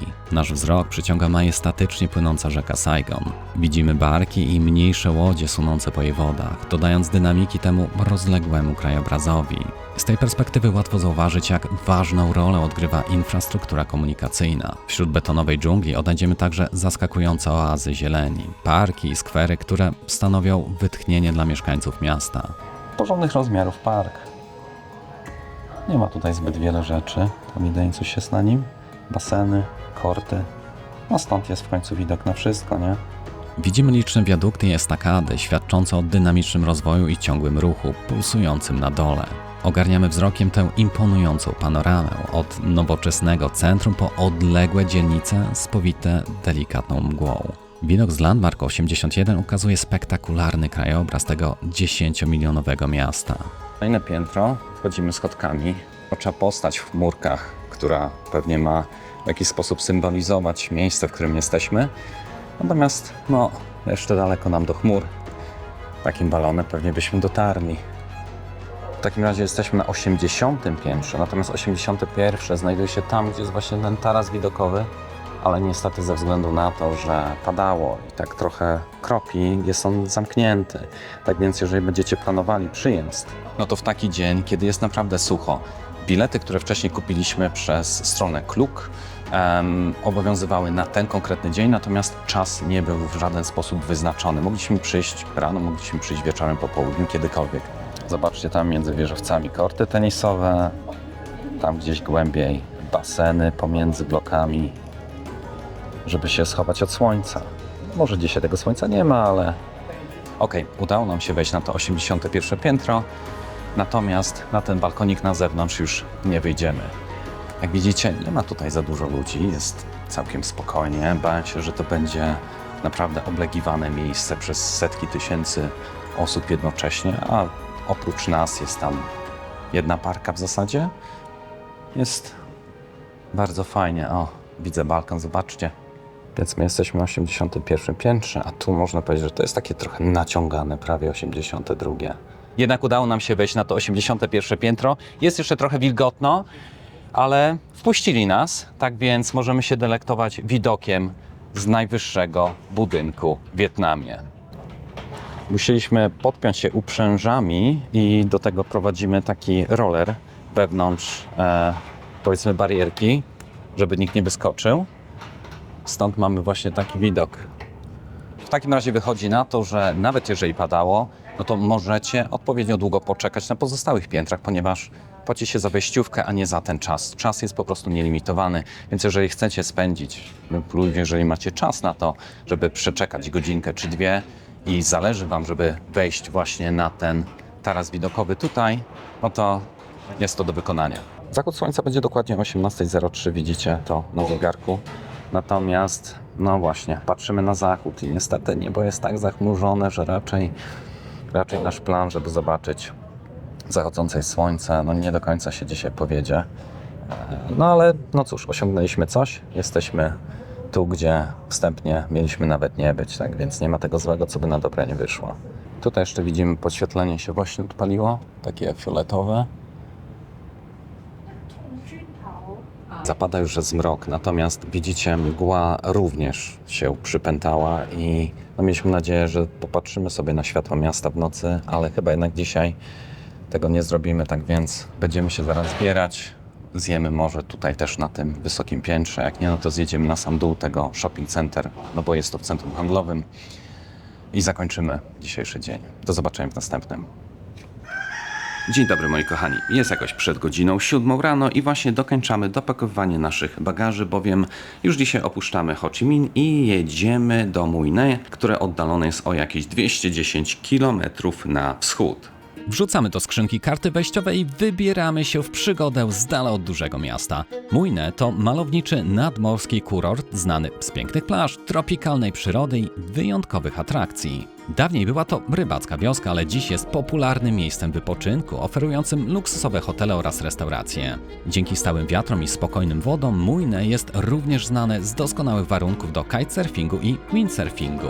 Czy będzie tam tak ładnie? Nie wiadomo. Póki co podjechaliśmy grabem na dworzec autobusowy, który luksusem już nie grzeszy. W ogóle toaleta tutaj, na tym przystanku autobusowym, taka jest, pozostawia wiele do życzenia. To czarne, to wszystko to są muszki. Wygląda to trochę okropnie. Busik podjechał i ładujemy się na pokład, którego to nie wolno deptać butami. Kierowca pomaga zapakować mi obuwie do woreczka i już idziemy usiąść. Wzięliśmy troszkę droższą opcję Sleeping Bus i jak widzicie jest całkiem kulturalnie. Sterowanie fotela jest elektryczne, oparcie można rozłożyć, nóżki podnieść, a okna zasłonić. W teorii pokonanie tej trasy powinno nam zająć niespełna 4 godziny. Lecz kawałek za miastem nasz busik nieoczekiwanie się zatrzymał. No cóż, szybkiej przerwy na toaletę przecież nie odmówię. Jednak sprawa wygląda na grubszą. Chyba jakaś awaria. Zaczęto ciągnąć bagaże do większego autobusu. Buty znowu trzeba ściągać, ale wow, zobaczcie na to. Łóżka? No panie, to wygląda rewelacyjnie. Na biletach mieliśmy napisane miejscówki, ale busik nie miał miejsc numerowanych, to przecież siadaliśmy jak leci. Teraz wiemy, po co są te numeracje. Wbiłem na swoje miejsce zaskoczony tym, co się tu od Janie Pawla. Oczywiście podróżujemy z mnóstwem klamotów i jak najbardziej wszystko można by było wrzucić do luku bagażowego, ale kamery ani laptopa tam pchać no nie chcę. Jednak wystarczy moment drobnej organizacji i już jakoś się odnajdziemy na pokładzie. Ludzie się jeszcze ładują, ale spoglądając przez okno to już chyba wszyscy. Jedziemy już w autobusie, który nazywany jest autobusem śpiącym. Już zaraz Wam pokażę, o co chodzi, ale jak widzicie, leżę w zasadzie sobie praktycznie tutaj z podusią pod głowę. Jesteśmy na autostradzie. Jest to mega ciekawe przeżycie. Zaraz Was oprowadzę po tej fajnej kabince. Widzę stąd kierowcę. Tutaj leży moja ukochana zaraz po drugiej stronie. Mam wystarczająco miejsca, bym powiedział. Mogę się trochę podsunąć, nawet na mój standardowy europejski wzrost. Jest ok, dotykam nogami ścianki, ale słuchajcie, w porównaniu do tego, że mielibyśmy jechać te 4 czy 5 godzin siedząc, znaczy no też lepiej jechać 4-5 godzin siedząc niż iść albo stojąc oczywiście, ale jest to zupełnie inne przeżycie. Już Was oprowadzam. Taki mam mniej więcej dystans do ścianki. No, powiedzmy jest jak najbardziej ok.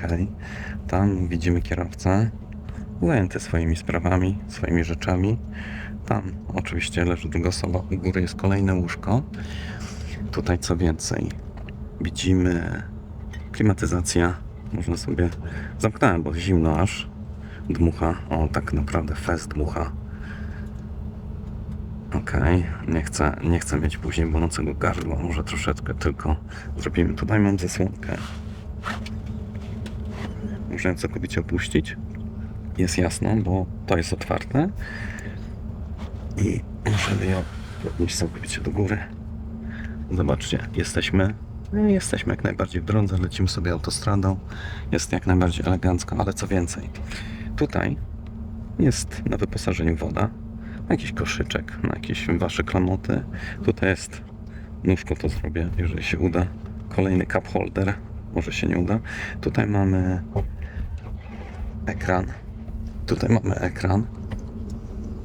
Jeszcze nie kombinowałem nic z nim, ale włączyłem go przy pomocy przycisku LCD. O, jeszcze mamy światełko. O, światełko jest. Świeci się. A, jakie piękne. Możemy zasłonić, zobaczyć światełko. Widzicie, jak to wygląda? No coś przecudownego. Możemy wyłączyć światełko. Sleep. Nie wiem, no spróbujmy. No, delikatnie się to chyba podświetliło, takie do spania. Tu można chyba zadzwonić, bo nie wiem, zwrócić na siebie uwagę, poprosić o coś. Tu mamy USB. Tutaj są co prawda dziurki, ale jeszcze zwróćcie uwagę na to. Można się odpiąć i zasłonić. O, ok. Pociągnąć, rozszerzyć. Tutaj również. Nie chodzi daleko, ale dobrze, w końcu z autobusem buja. Jesteśmy prawie całkowicie zasłonięci. Nikt nam tutaj nie zagląda. A, tutaj jest jeszcze delikatne światełko. Czy będzie widać? Chyba będzie widać. Wiecie co, naprawdę jest coś cudownego. Mega mi się to podoba. Dostałem podusię. A, jeszcze oprócz podusi. Oprócz takiej podusi jest kocyś. Zobaczcie w ogóle, że to wyrką. Jak się przesunę do boku, to jest naprawdę sporo miejsca, nie? Mam takich dwóch jak ja by tu weszło. Jak na upartego można by było się wbić. Tu jeszcze mamy, jeżeli tak mi się uda chwycić. Z tej strony macie kolejne USB, Quick Charge 3.0 w zasadzie, Type-C, Power Delivery, tak więc można sobie laptopa ładować. Może nawet zaraz laptopa wyjmę. Jest podwójne na słuchaweczki. Naprawdę, nie wiem co myślicie, ale mnie to zachwyciło. W takim razie chyba wyjmuję laptopa i sobie popracuję trochę. Mam trochę więcej klimatyzacji można puścić. Takie piękne widoki w ogóle. Jadąc pierwszy raz taką trasę, nie wiem czy bym spał, czy oglądał widoki, ale muszę pracować, bo mam dużo klipów do zrzucenia, do pokazywania, do przygotowania do montażu dla Was. Czy w takim autobusie dałoby się spać? Wydaje mi się, że tak, jak najbardziej. Zasłaniając roletę, wyłączając światło i oczywiście po zaciągnięciu zasłonki wewnątrz panuje niemal całkowity mrok i to nawet gdy na zewnątrz jest wciąż dzień. Leżanka nie jest może idealnie płaska, ale coś takiego przeszkodzi chyba tylko nielicznym. Odrobinę się pokręciłem, przygotowałem do takiego ewentualnego snu i stwierdziłem, że chyba mógłbym tak przespać całą noc podróżowania. Są tu nawet pasy. Pamiętając o tych, którzy normalnie relaksują się z książką przed snem, zamontowano tu nad głową lampkę emitującą ciepłe światło z możliwością ustawienia jednego z 3 poziomów intensywności. Klimatyzacja działa niczym dmuchawa do liści, a szum w pełni otwartych nawiewów potęgował to wrażenie. Mimo to skórzana leżanka nieprzyjemnie kleiła się do ciała, więc rozłożyłem dołączony kocyk, aby się na nim położyć. Ten prosty trik znacząco poprawił komfort podróży. Pędząc autostradą mogliśmy podziwiać bujną, tropikalną zieleń oraz mijane zajazdy, gdzie stały inne śpiące autobusy. Naszym przewoźnikiem był Nam Hai Limousine, który cieszy się dużą popularnością, choć nie są oni jedyni. Zauważyliśmy również czerwone autobusy innej firmy. Niestety nie możemy porównać ich jakości. Jeżeli mieliście okazję podróżować z innym przewoźnikiem, to podzielcie się swoimi doświadczeniami w komentarzach. Podróżując należąco w absolutnym wypasie, oboje stwierdziliśmy, że lepiej jest nam tutaj niż w apartamencie, który dzisiaj opuściliśmy. No i dotarło do nas, że na 2 dni przed odlotem do Malezji wracamy do Ho Chi Minh i, jak się okazuje, do innego apartamentu, ale w tym samym bloku. Może i to mieszkanie byłoby lepsze, ale nawet pomijając fakt standardu, to dystrykt 4, na którym znajdują się obydwie rezerwacje, zdążyliśmy już dość dobrze poznać i chyba wolimy ogarnąć sobie coś innego. Postanowiliśmy więc, że anulujemy tę rezerwację i poszukamy czegoś w innej części miasta. Tu znowu z pomocą przychodzi Saili. Od niedzieli do dzisiaj, czyli do środy, zużyliśmy niespełna 2 GB transferu. Przeglądając booking, czuć, że prędkość połączenia nie jest błyskawiczna. Nic dziwnego, skoro mamy tutaj tylko H+.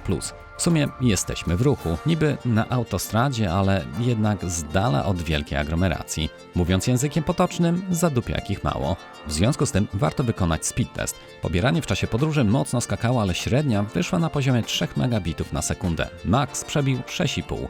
Upload odrobinę niższy. Takie połączenie rzeczywiście nie daje tej responsywności i płynności w przeszukiwaniu stron, co w czasie, gdy jesteśmy połączeni z 4G+ lub 5G. Jednak najważniejsze jest to, że choć zdjęcia na bookingu wczytują się przez Saili wolno, to się wczytują i po kilku minutach przeglądania dziesiątek ofert znaleźliśmy tą, która pasuje nam najbardziej. Na zdjęciach apartament wygląda przekozacko. Cena w sumie też nam odpowiada. Czy będzie tam tak pięknie, jak pokazują to zdjęcia? No, tego dowiemy się w swoim czasie. Ważne, że mamy zastępstwo i to nawet tańsze niż to poprzednie. Skoro temat noclegu na ostatnie dni ogarnięty, to czas wytargać z torby laptopa i popracować. Jak wygodna jest taka praca na pół leżąco? No, ten 16-calowy laptop z drugim 14-calowym ekranem w miejscu klawiatury jest średnio wygodny do pracy w takiej pozycji. Na swoim kanale już robiłem recenzję podobnego, niedrogiego. Link zostawię w opisie. Taki form factor bardzo pomaga w produktywności, ale na siedząco czy leżąco to jest dość słabo z niego korzystać. Da się, ale zwykły laptop byłby tu po prostu wygodniejszy.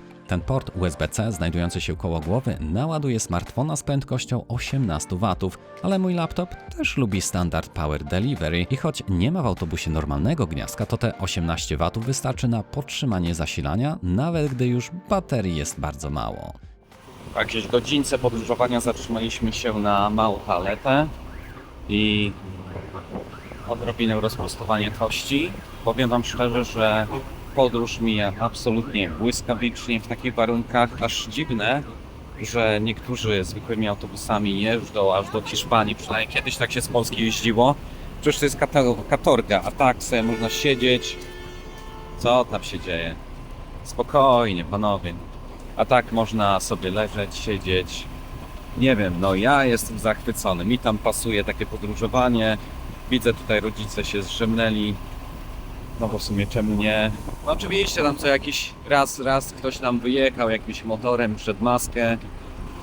Lepiej tu nie wyjeżdżać przed taką maskę. Więc strąbił nasz kierowca konkretnie panią na różowym motocyklu i no i musieliśmy przyhamować, więc to obudziło resztę ekipy. Powrót na moją miejscówkę. Mam tutaj pierwszą miejscówkę. Widzicie, jak wyglądają te na wyższych pięterkach. Tam dalej. No nie wiem, mi tam dech zapiera w piersiach. Wejście na dolny pokład nie jest może super ekstra elegancko wygodne. O kurna, jak zimno teraz. Trzeba to zamykać, panowie. Boże. 17 stopni. Naprawdę chłodno, a widzicie, teraz na dworze mamy 30 stopni, wiatr 7 km na godzinę. Chciałem dowiedzieć się, kto jest w ogóle producentem tego pojazdu. Logo nigdy nie widziałem. Wrzucając je do AI Copilota, dostaję informację, że jest to BYD i to elektryczne. Jak sami widzicie i słyszycie, guzik, prawda. Ze względu na manualną skrzynię nie jest to też hybryda. Szukałem jakichś informacji na stronie przewoźnika, ale niczego się nie doszukałem. Za to googlając za Mobi Home natrafię na jakiś trop. Thai Mobi Home to wietnamska firma specjalizująca się w produkcji kamperów, przyczep kempingowych i domów mobilnych. Z tego co widzę na stronie, to chyba tylko dostosowują pojazdy, nie tworzą ich od podstaw. Jeśli wiecie więcej na ten temat, to napiszcie w komentarzach. Naturalne jest, że sypialniany autobus nie zabierze tylu pasażerów co normalny, ale tak mieszczą się tu aż 22 miejsca. Jeżeli byście byli jeszcze ciekawi ceny, jaką zapłaciliśmy, to tutaj, bo 2 bilety kupowaliśmy osobno dla nas i dla rodziców, to mamy 19,38 za 2 osoby. Tak więc wychodzi tam 9 euro z hakiem za taki śpiący autobus. No, dla mnie rewelacja. Za 9 euro przynajmniej w Dublinie, w Irlandii, to nikt mnie rowerem nie przewiezie nawet kilku metrów. Dotarliśmy już do miejsca, w którym mamy się zatrzymać. No i pierwsze wrażenia są takie trochę sobie, nie? Zaraz pokażę wam dlaczego. No powinniśmy być blisko morza, czego na razie nie widać. No ale taką mamy nadzieję. Zresztą no, po to zabukowaliśmy, prawda? Dojście do tego hotelu, który się nazywa May coś tam, zaraz wam pokażę. No jest okej. Nie wygląda tragicznie na swój sposób. Już wam pokazuję. May Bungalow, taką właśnie ma nazwę, miejsce, które wynajęliśmy na te 4 dni. Tutaj zaraz pod samym wejściem do miejsca, które zarezerwowaliśmy, jest zdecydowanie ciszej, jest dalej od ulicy, więc jest to na pewno na plus, ale podoba mi się fakt, że jest tutaj miejsce masażu, jest tam jakaś pizza, zaraz totalnie pod samą wejściówką, tak więc no powoli nabiera to trochę lepszego smaku. Chociaż te widoki czasami takie trochę wietnamskie.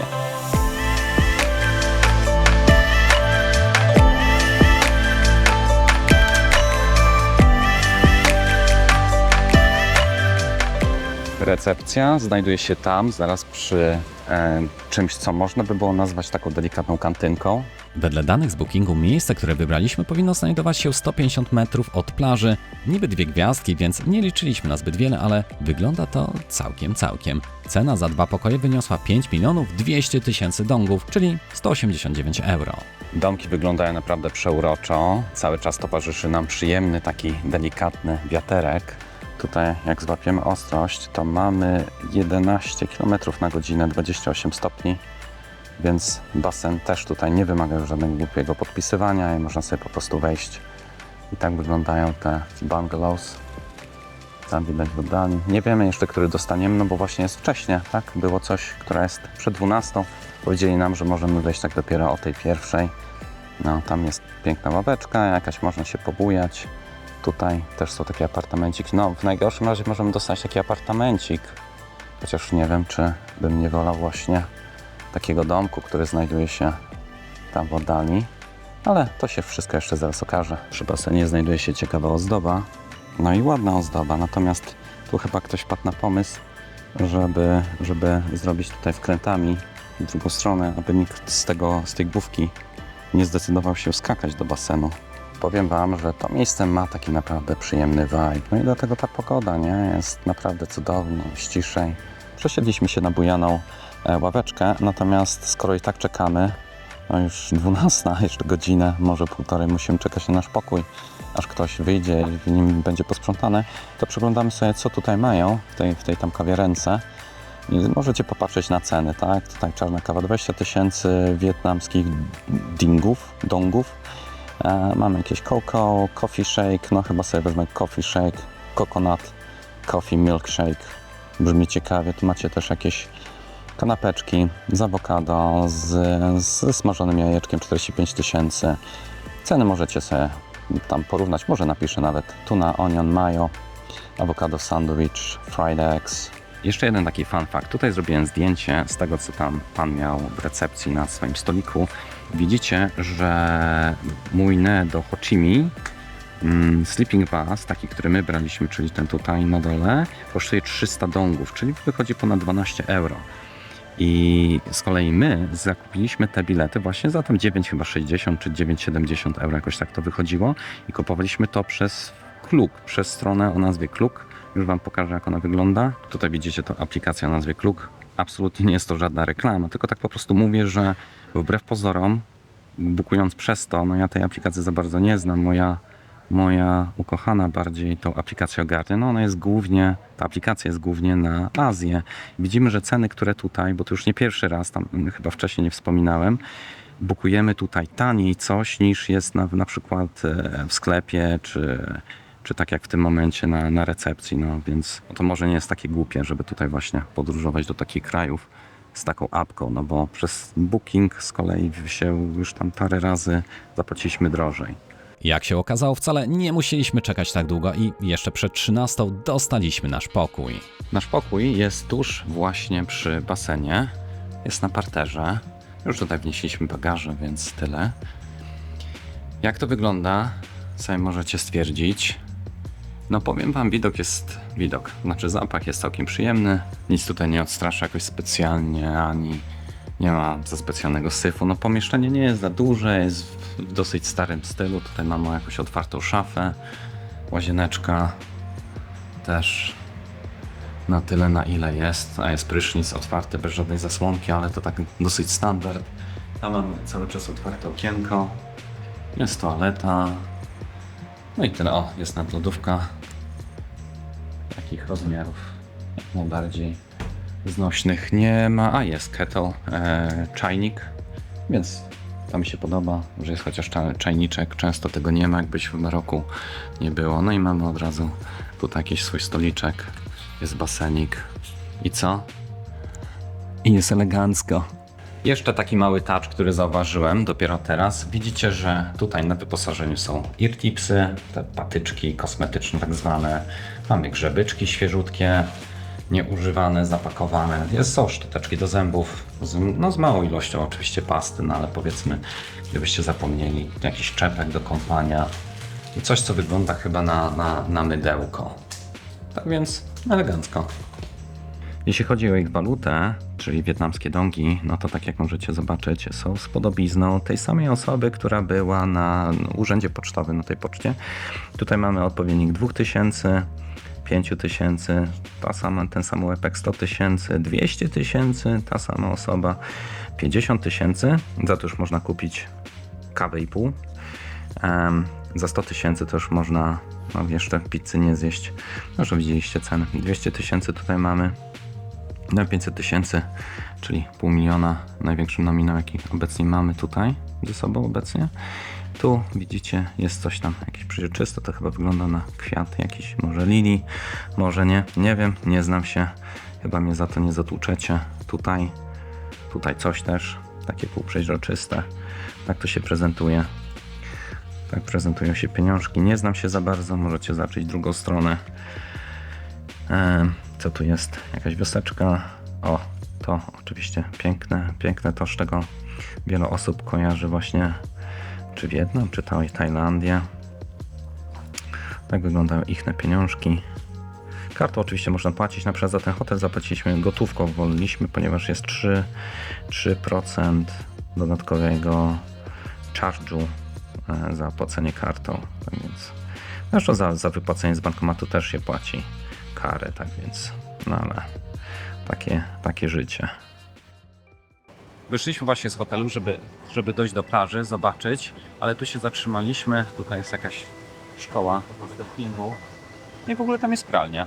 Możecie zobaczyć, jakie są ceny, kitesurfing, surfing, można wypożyczyć sobie SUP-a, kto nie pływał, można tu się pouczyć. Nie wiem, jakie są fale, zobaczymy później, jak wygląda temat z falami, ale ceny są dużo bardziej atrakcyjne niż w takiej typowej Hiszpanii, co chyba Was nie zdziwi. Okej, doszliśmy kawałek i no, jak Wam się ten widok podoba? Jest to dosłownie 2-3 minutki dreptania od tego naszego foteliku. Jest 29 stopni Celsjusza, wiatr wieje z południowego wschodu o prędkości 23 km, co no czuć, wieje tak sobie troszkę. A te palmy w ogóle takie już tutaj widzę wygięte w stronę morza od wiatru. No i jesteśmy w końcu pierwszy raz na plaży po tych kilku dniach pobytu, 4 dniach pobytu w Wietnamie. Pierwszy raz faktycznie jest jakaś plaża z morzem, no bo oczywiście byliśmy na delcie Mekongu, ale widzieliście tą wodę? Tam to ja bym psa nie kąpał. Nie ma opcji. Nie ma nikogo w ogóle, tak? Mamy 1 kwietnia dzisiaj? Wczoraj był 1 kwietnia, wczoraj był prima aprilis, dzisiaj jest 2 kwietnia. No i dojście do morza jakieś jest. Idziemy bliżej. W ogóle doszliśmy tutaj, zobaczcie co tam jest. Kto by chciał spróbować czegoś takiego? Może podejdziemy bliżej, będzie lepiej widać. Skoro jeszcze idziemy, to powiem Wam, że no to taka plaża. Spodziewałem się czegoś większego, czegoś lepszego, czegoś piaszczystego. Natomiast tutaj jest taka bardziej wylewka zrobiona. No i jedzie tutaj rybą, no, seafoodem. jak to się nazywa pięknie. No tutaj już dalej to nie jest tak pięknie, jak było tam, na tej wyznaczonej plażyczce. Podeszliśmy odrobinę bliżej. Niestety nie mam lepszego obiektywu, dłuższego obiektywu. Zobaczcie, że momentami ten gość, a może i panna, naprawdę się unosił. I teraz odrobinę nie. A tutaj pan sobie naprawia swoją łódź. Leży obok niego pieseczek. Czy jeszcze podleci wyżej? No, poczekamy może. Tutaj widzicie wiele takich łodzi rybackich porozstawianych. O, więc to są łodzie rybackie, już wam pokazuję. Widzicie, się porusza z prędkością nie najwyższą, ale się porusza.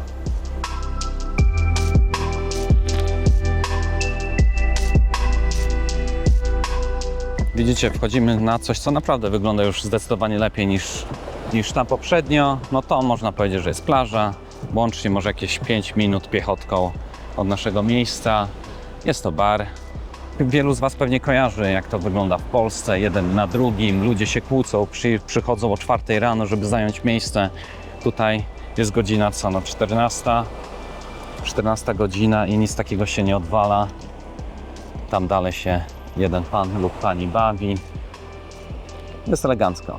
Jeszcze taki mały update. No ta plaża, na którą teraz weszliśmy, to też nie jest do końca plaża dla turystów, bo to jest wciąż tylko plaża rybacka. I dalej widzimy prawdziwą plażę.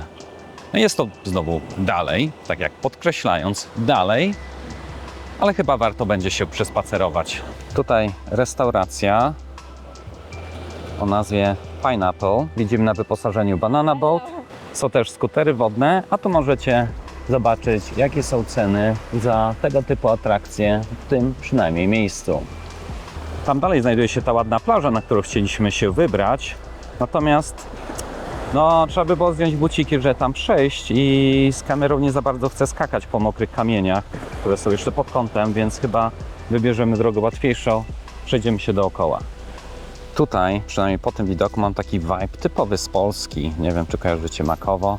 Oczywiście tam nie ma palm kokosowych, ale jakoś tak podobnie wygląda. Jakaś tam kantynka, restauracja, są drzewka, jest zdecydowanie ciszej. Wyszliśmy już na ulicę główną. Jak widzicie, za mną jest mnóstwo różnych restauracji. Nie dzieje się tu wiele, ale jest przyjemnie. Jeżeli chcecie coś zjeść, no to tego jest tutaj od groma. Tam ktoś coś rąbie, tam ktoś coś wali, coś się cały czas dzieje. No, idziemy szukać cały czas tego fajnego dojścia do plaży. Kolejny piesek. Nasz przewodnik mówił nam, że w tym rejonie jest bardzo dużo rosyjskich turystów, co zresztą, zobaczycie, tam apteka, no można poznać jak najbardziej. Z tego, co nam powiedział, większość z nich, z tych turystów wyjechała w momencie, gdy rozpoczęła się wojna z Ukrainą. Dlatego jest tutaj dużo spokojniej. Nam to na rękę. Tutaj widzicie, że foot massage 180 000, natomiast tam, gdzie byliśmy wcześniej, kosztował, jeśli się nie mylę, 280 000. Tak więc zdecydowanie taniej, to jest nawet przy ulicy Głównej w tej mieścińce. Stwierdziliśmy, żebyśmy zjedli jakieś śniadanie, więc przysiedliśmy sobie. Możecie w ogóle zobaczyć, że tutaj też są nazwy po rosyjsku, przynajmniej cyrylicą pisane. Można badać mniej więcej, jakie są ceny. Taka jeszcze szybka informacja, tak jak widzicie tutaj seafood 55 000, no się wydaje dużo, ale w rezultacie to się przekłada na jakieś 3,20 €, więc za jedzonko z owocami morza, no nie żartujmy sobie, to jest odpowiednik 13 zł, jeśli się nie mylę, jakoś tak. I to się przekłada na 2,87 €. Podoba mi się fakt, że za herbatę nie musimy płacić, a tutaj, bo wam wcześniej nie wspominałam, pani przyniosła takie coś. Tutaj macie chopsticki, pałeczki, ale też są widelce, są też łyżeczki do wyboru do koloru. Tutaj są chusteczki. Tak więc takie proste dziadostwo, można powiedzieć. Jeszcze tak patrzymy na recenzję i 102 osoby dały review, średnia 4,9 i piszą, że jeżeli ktoś chce jeść owoce morza, no to tutaj by było, no i to jest najlepszym miejscem. A samo miejsce jest naprzeciwko warsztatu samochodowego. No dudni wali, a tam są 2 minionki. Jedzonko, jak widać, jest to pełne naczynie, pełna miska w zasadzie seafood. Tutaj macie coś na przegryzkę. To są kiełki bambusa, jeżeli dobrze kojarzę. Przepraszam, kiełki fasoli. Tutaj też odrobina chili i limonka, jeżeli dobrze widzę.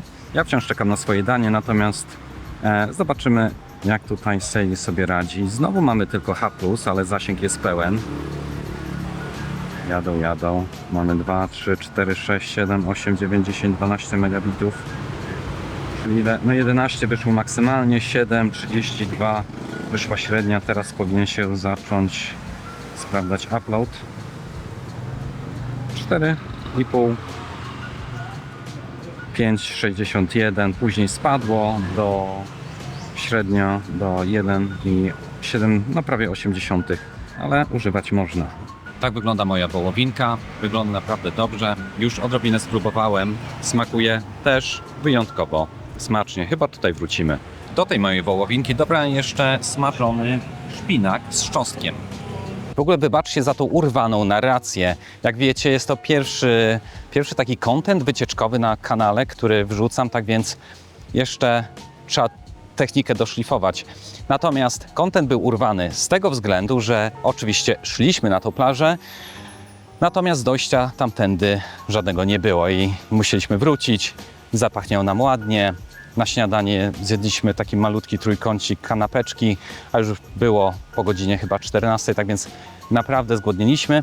A jeśli chodzi o cenę, łącznie zapłaciliśmy, przełożę rękę, łącznie za to jedzenie zapłaciliśmy 190 000 dongów, które się przekłada na 8 euro i 15 centów, ale to jeszcze dlatego, że dobraliśmy sobie mango pancakes, jedną porcję mango pancakes, którą się oczywiście podzieliliśmy, oraz carrot juice, które jest napojem marchewkowym. Tak, marchewka to carrot. No, jesteśmy absolutnie pełni. Za 8 euro ani w Dublinie nic byśmy w sumie nie zjedli za takie pieniądze. W Polsce, no możecie mi powiedzieć, co można w Polsce dostać. Czy można się wyżywić dla 2 osób na wypasie z deserem, z piciem za taką kwotę. No już tam zbliżamy się powoli do plaży. Delikatnie coś tam widać w tle. No to będziemy skakać. Widzę, że przypływ jest już niższy, tak więc nie ma chyba aż takiego problemu, żeby przejść. Dobra, nic wielkiego. Warto było poczekać tą godzinkę, a może półtorej. Z tej strony plaża wygląda zdecydowanie ciekawiej. Tutaj widzę, pan sobie gacie pierze w morzu. Dlaczego nie?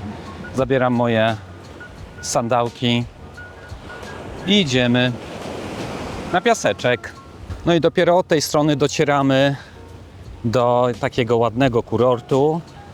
Chyba możemy korzystać z tego piasku, bo no nie wiem, nic nie jest napisane, że to należy tylko dla nich, ale widać, że ktoś w to zainwestował i nawiózł ten piaseczek, oczyścił go. Widać, że to jest czyszczony, filtrowany, czy tam grabiony ten piasek od czasu do czasu. No i tutaj jak najbardziej można by było się wyłożyć. Zresztą tam teraz, zobaczcie, też to wygląda naprawdę przepięknie. Jak się pewnie domyślacie, tutaj nam się jeszcze bardziej podoba. Może nie chcę mówić, że żałujemy za to, co wynajęliśmy, no bo tam też jest ładniej i było taniej, ale gdybyście się zastanawiali, żeby tu przyjechać, no to tutaj jest jeszcze ładniej właśnie ze względu na to, że jest bezpośredni dostęp do plaży, jest bardzo ładny piasek. Zaraz Wam pokażę bliżej te chatki, które tutaj są. No i pokażę Wam nazwę, już widzę.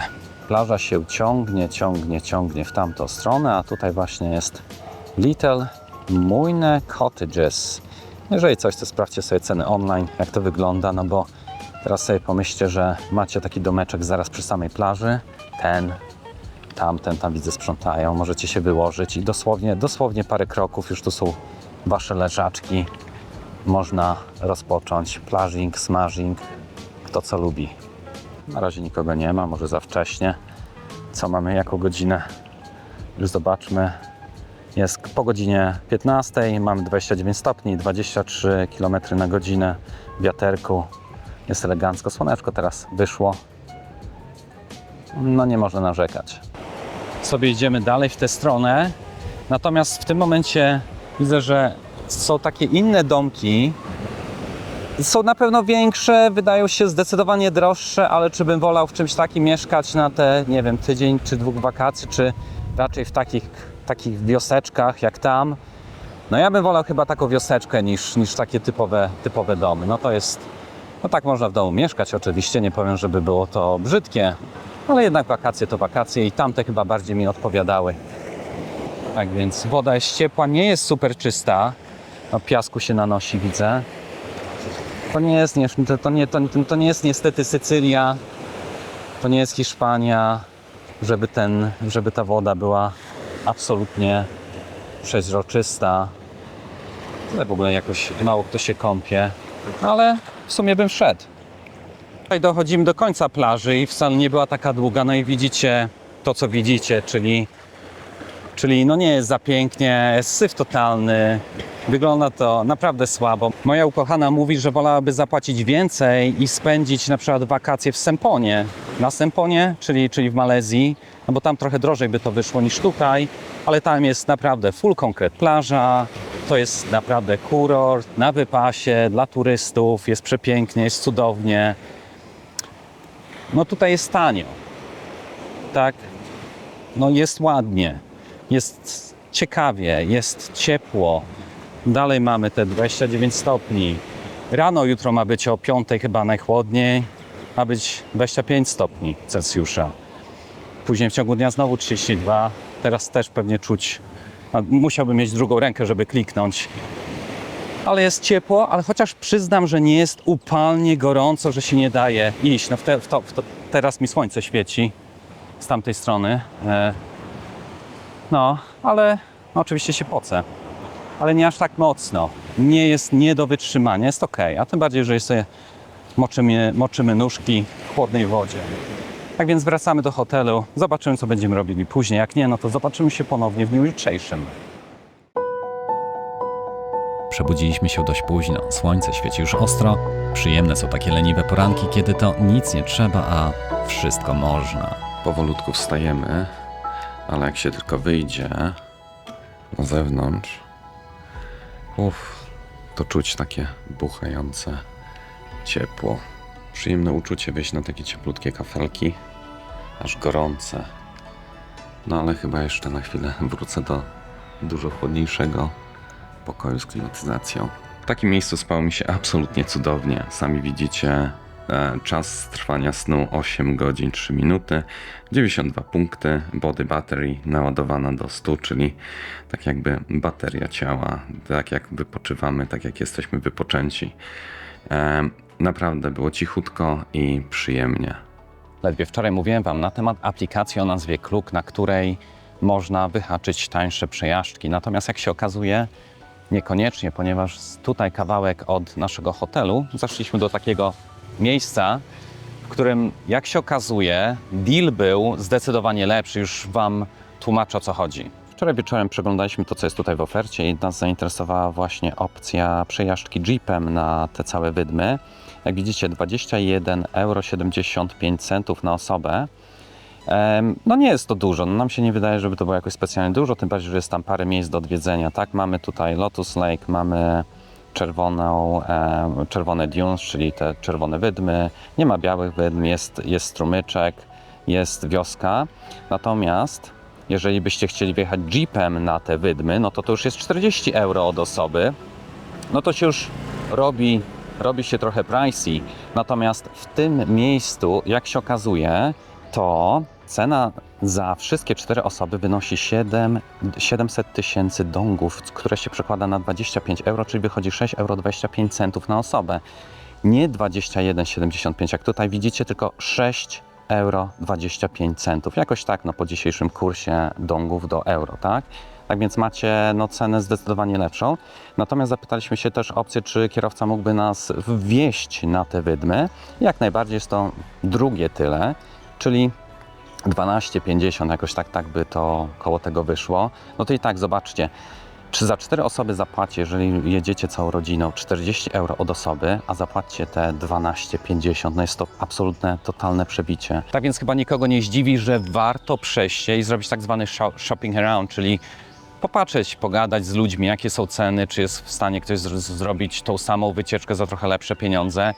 No bo tak jak mówię, cała rodzina, ponad 40 euro na osobę, ponad 160 euro wychodzi Wam. To jest kupa hajsu, nie oszukujmy się w tym momencie za w zasadzie kilka godzin tej rozrywki, żeby pojechać na zachód słońca, na te wydmy. Natomiast płacąc te 12,50 to było za osobę, no to jest prawie 1/4, tak? Za ten sam serwis, więc Klook, Booking, czasami tak, czasami nie. Gdy byliśmy w tym hotelu, który też oferuje właśnie wycieczki, to widzieliśmy opcję wycieczki na Taku Mountain. Oddalona ona jest chyba jakieś 50 km stąd, tak więc branie graba no też w tak majątku by nie kosztowało, no ale wiadomo, to nie jest już wtedy tak budget friendly, można powiedzieć. Natomiast tutaj widzicie, że za całą grupę byśmy musieli zapłacić 67 euro niespełna. Natomiast tutaj, w tym miejscu właśnie, gdzie się znajdujemy, to powiedzieli nam, że koszt będzie wynosił 1 600 000 dongów, które się przekłada na 48 euro. Tak więc widzicie, no to już nie jest 1/4 ceny, nie jest to pół ceny, ale na pewno też się bardziej opłaca, tak? Tutaj widzicie 66 euro za prywatną grupę 4 do 6 osób. Tutaj też nam powiedzieli, no ja się dopytywałem 5 razy, czy to na osobę, czy za całość. Tutaj prywatna grupa też by nam wychodziło taniej, tak? 1 do 3 osób. Tak więc jeżeli tutaj będziecie jakimś sposobem kiedyś, no to tu wychodzi taniej. Jak ktoś znajdzie taniej, no to dajcie mi znać. Skoro wycieczki już ogarnięte, dzisiaj o 13:30 jedziemy na te jeepy do godziny chyba 18:00, no bo tam mamy złapać jeszcze zachód słońca. Natomiast już Wam mówię, jest godzina 11:30 i idziemy zjeść śniadanie. No u nas w hotelu byłoby drożej, tak więc idziemy do tego samego miejsca, gdzie wczoraj zapłaciliśmy naprawdę dobre pieniądze za naprawdę świetne żarełko. I wieczorem jeszcze jedliśmy, czego no nie nagrałem, ale jedliśmy w indyjskiej restauracji. W zasadzie nie, to był food court i tam to kosztowało chyba 95 000 dongów od talerzyka. Zdecydowanie drożej. Tutaj idziemy za 45 000 dongów. To było 3 euro, jeżeli dobrze pamiętam, jakoś tak. Więc można zjeść takie śniadanie na mieście. Zdecydowaliśmy się, że zjemy dzisiaj po taniości, czyli 40 000 dongów. No i to nie jest nic super wybrakowanego. W końcu jest to ryż z kurczakiem i jajkami. Natomiast myślałem, żeby wziąć jeszcze tańszą opcję, no ale to jest tylko jajko i smażony ryż. Może innym razem, no bo z kurczaczkiem brzmi ta opcja ciekawiej, a to wciąż kosztuje tylko... Napiszę Wam, ile to kosztuje. Tak wygląda bardzo budget-friendly śniadanko, czyli 40 000 dongów, które jak widzieliśmy przekłada się na jakieś tam 10 czy 11, może 11,50 zł. Mamy kurczaczka dosyć sporo, jest tam też całkiem przyzwoicie ryżu. No i to, czego się nie spodziewałem, to jakaś zupka, coś takiego, rosołek. Zjedliśmy, śniadanie było przepyszne, a że już jest po 12:00, a o 13:30 mamy wyjazd tymi jeepami, to idziemy na chwilę do naszego pokoju, trochę się schłodzić pod klimatyzacją. Ja trochę popracuję, tą godzinkę zrzucę footage z kamery i będziemy się wybierać na przejażdżkę jeepem. Wyruszamy na ekscytującą przejażdżkę jeepem po drogach Mui-Ne. Można tu poczuć wiatr we włosach i odkryć specyficzny krajobraz tej części Wietnamu. Naszym celem jest owiane legendą magiczne miejsce Fairy Stream.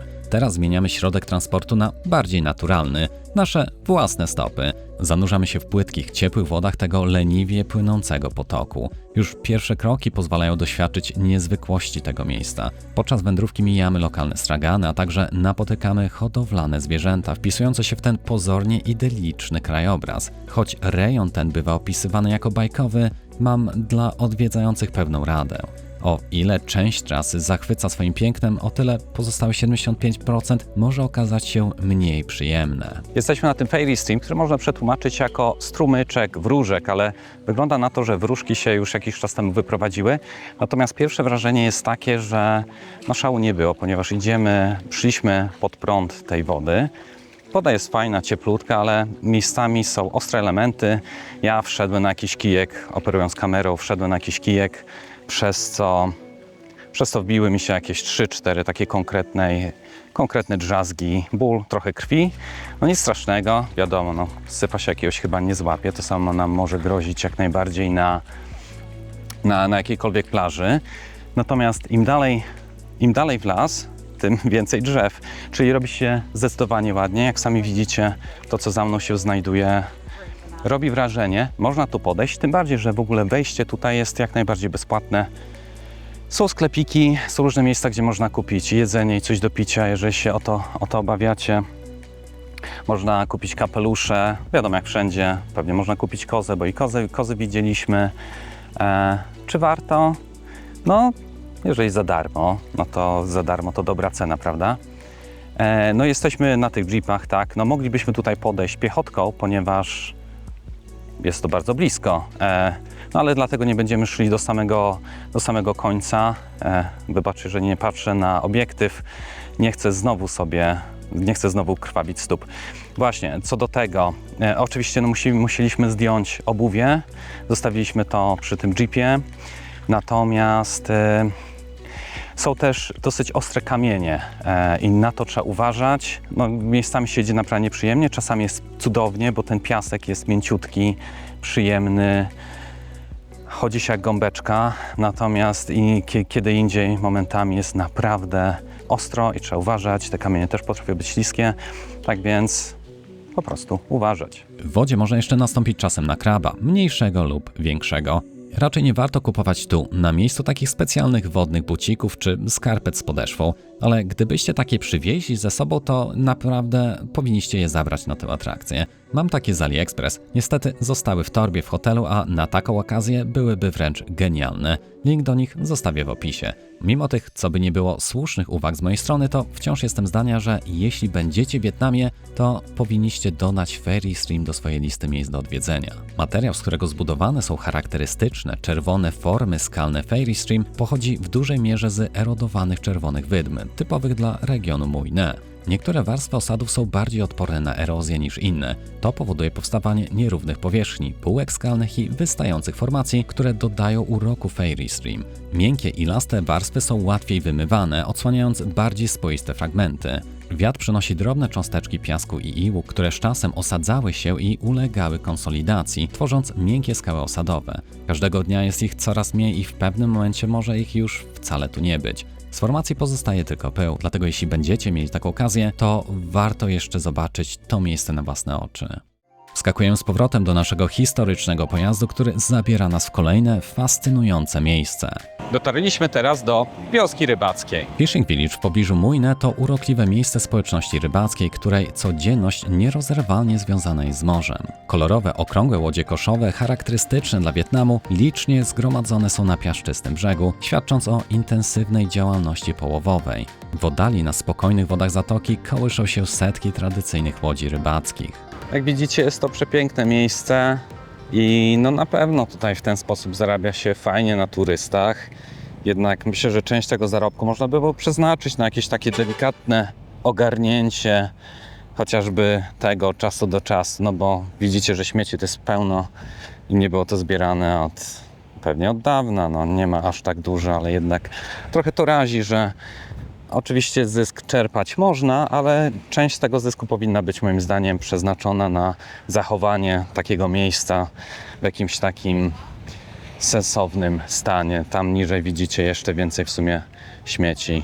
Mnóstwo tego dziadostwa tam wisi. No trochę, no ma to swój klimat, nie? Ale mogłoby to wyglądać lepiej moim zdaniem. To są te słynne łodzie. Jak widzicie, jest ich tutaj naprawdę setki. Śmieci tutaj naprawdę jest sporo, ale zobaczcie, że tutaj można ogarnąć naprawdę ładne muszelki. Część jest bardzo ciekawa. Coś takiego też, mnóstwo tego. Na tu chyba ktoś nadepnął, ale to chyba sobie weźmiemy do domku. Nie wygląda na specjalnie jakaś uszkodzona, a jest naprawdę ładna. Możemy coś takiego sobie zachować. Planowany postój tutaj to tylko 10 minut, tak więc zwijamy się już. Pogadaliśmy o śmieciach, pogadaliśmy o naprawdę ładnych muszelkach. Jest pięknie, ale sami widzicie, zostawię tutaj kilka przebitek, żebyście mieli pojęcie, że no mogłoby tu być na pewno ładniej, gdyby tego syfu tu nie było. No ale no cóż, nie wszyscy to chyba doceniają. Następny punkt naszej podróży to hipnotyzujące czerwone wydmy. Niezwykła atrakcja, która zachwyca intensywną, rdzawą barwą piasku.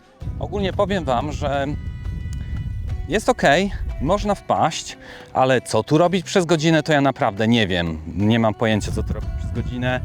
Wieje cholernie. Mam nadzieję, że tak wiatr się mocno nie nagra jak mój głos. No chyba wracamy. No minęło ledwo 15 minut, jak tu jesteśmy. Wchodzimy jeszcze na ostatnią górkę. Zobaczymy, jak widok wygląda stamtąd. Jeżeli będzie ciekawie, no to może jeszcze się pokręcimy. Jeżeli i to na nas specjalnego wrażenia nie zrobi, no to po prostu się zwijamy, idziemy do jeepa. Zobaczcie tam. Ostatnie wzniesienie. Najbardziej magiczną porą na wizytę jest wschód lub zachód słońca, kiedy to piasek mieni się bogatą paletą odcieni, malując zapierające dech w piersiach kontrasty. Mówi się, że o tych porach wydmy prezentują się wyjątkowo malowniczo.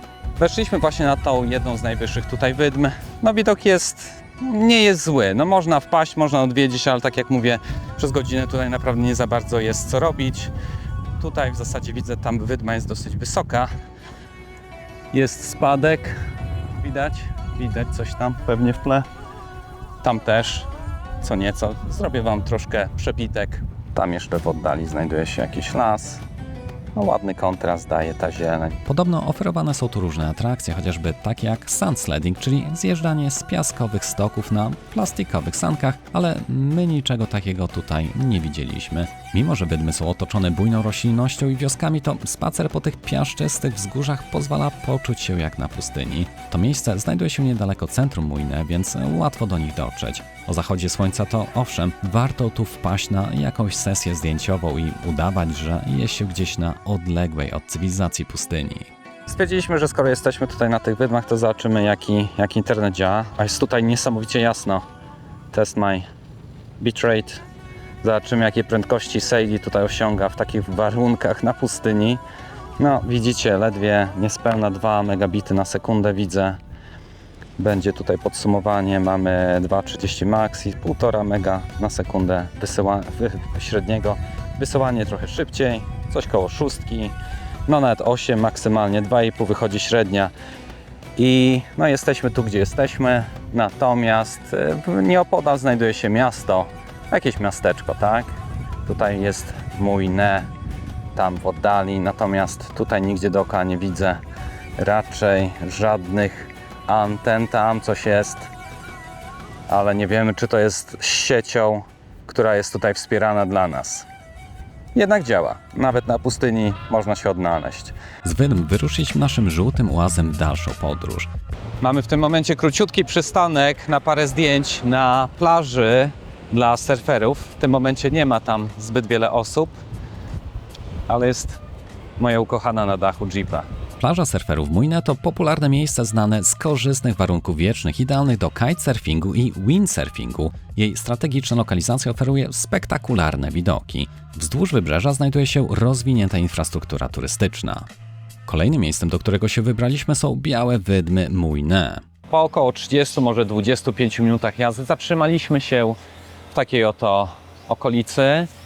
Już nasz kierowca spuszcza powietrze z opon, żeby łatwiej przejechać przez wydmy i będziemy wjeżdżać. Krajobraz wokół jest wręcz surrealistyczny. Rozległe połacie białego piasku falują niczym zamarznięte morze. Czuć, jak trakcja ucieka na sypkim piasku, ale nasz leciwy pojazd dzielnie ciągnie nas na wzniesienie. Daleko na horyzoncie widzimy pędzące kłady. Przy podjazdach należy zachować szczególną uwagę, bowiem czasami może nam ktoś niespodziewanie wyjechać. Białe wydmy stanowią absolutny highlight naszej wycieczki i są one jednym z najbardziej malowniczych miejsc południowego Wietnamu.